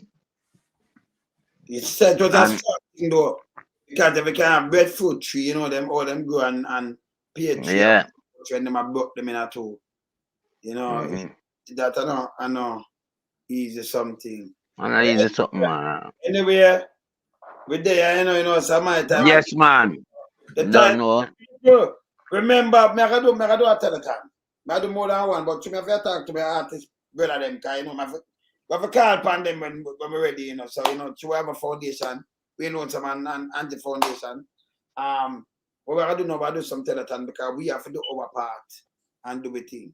So my foundation. So that we're going to do. But, you know, some of them don't can't get some of them. So I talk to some of them already, but some of them I get. So I never tomorrow the next year, but definitely through the week, that's why everything just set up. And then we do a telethon. Live performances and them things that we donate set speed and thing and we could do what we do. All right. You understand? So we'll have some live performance too. So we want Admiral Tibet, them, Lucy, I call back to come. I have Lucy on this and I talk to Capitan too. And, you know, so we'll have some real life things and them things there, you know. Saying Terry Gans, can't leave him out, can't leave out Gypsy King, Louis Culture. Some of us are going to some rundown. Yeah, I see what Berry schedule stay still. And if you don't stay away, I just send down there, make him up, I have to do 2 or 3 things. So, you know, and send over Shaka them and them things. Like, you know, when we ready, you know, remember the Titans, this, you know, me and my wilderness. But when you come to them thing, you know, say, we carry little weight set speed, you know. All right. You understand? Yes. That's how we're going to make sperm wheel ramp put we and them thing, because, you know, you have to know where you're working. You understand? Yes, man. See? So we're going to do that. We'll do some telethon. And you know, raise up some things. And we'll make sure, you know, we touch who we are touch. We now go to, you know, like when them have a food for the poor. We say, hey, I don't need this. We're not doing it. We're not shaggy. When you're going to raise something and you hear them say, we want the 100 million there, you know. And them get and all, we don't know where to spend. Can you imagine? Artists contribute to that, you know. Free, you know. Them come perform free. And you know, Shaggy and Friends. That's why name Shaggy and Friends. And then get over 500 million, like $500 million. I remember more than 1 year and keep it. Buy them equipment and do them thing, and them want the money there around last 100 million there. And then make kick up one big stinker when they hear nothing about the money. You raise money to go give them. And then kick up one big stinker, make it look like you are a robber or something. We not. Them literally fight the man for the money. And no, we don't know where it gone. Exactly. It's wrong. What we do? Yeah, they say you're not feed no fowl for full them crowd down there. No, we're not got some book back. We do the thing we like, the thing. Yeah, man. A lot of things we do, you know. But we see them thing, you know, enough all people, enough this, enough that. So we have to play our part. So we definitely do the telethon. You know, so I talk to some of my family them now, you know, music. And you have to see them live and perform. We have to play them truck and perform. Even if I find them home, them play and perform for them set of things live, log in and perform live. So that means I'm gonna give me a 15 minutes. Live stage show you watch them. Right. We're gonna do it. You can't miss that. It's after it's and all right. You know, them environment to perform, you know. Yeah, man, I call up on my family member, them, you know. Let me tell you, say, we are stretch far and wide too, you know. Remember that too, you know. Have to make them know, you know. Same? So, we don't just name Titans, you know, you know. Yeah, man. No. Yeah, man. We are Titan for a reason. All right. You see? Up and running. Oh, we are doing not 2 by 1, not 2 live. Yeah, man. We there. Yeah, man. I could knock it now. Yeah, man.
Yeah, man, we're there. So, you know, all right. Stella, no, man, I remember saying him out, you know, him out. Remember, then him out, so him couldn't make it and them thing there. So, I see, I say, oh, pick up yourself, anyway, you're there. Him daunted, yeah, man. Tufton trying to disrespect him fire. I can't this, no, man. Tufton couldn't manage our man. None at all, man. No, man, I put on the attack man to Tufton. Manage our, eh? Tufton can't manage Arrow. Arrow put on the attack on Tufton. Him can't manage our man. Not at all. See? Yeah, aromatic that, you know. Yeah, aromatic. Yeah, nasty.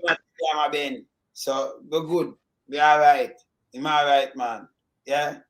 Yeah, man. All right. So, brothers. Yes, my brother. Yeah, man. Yes, blessing.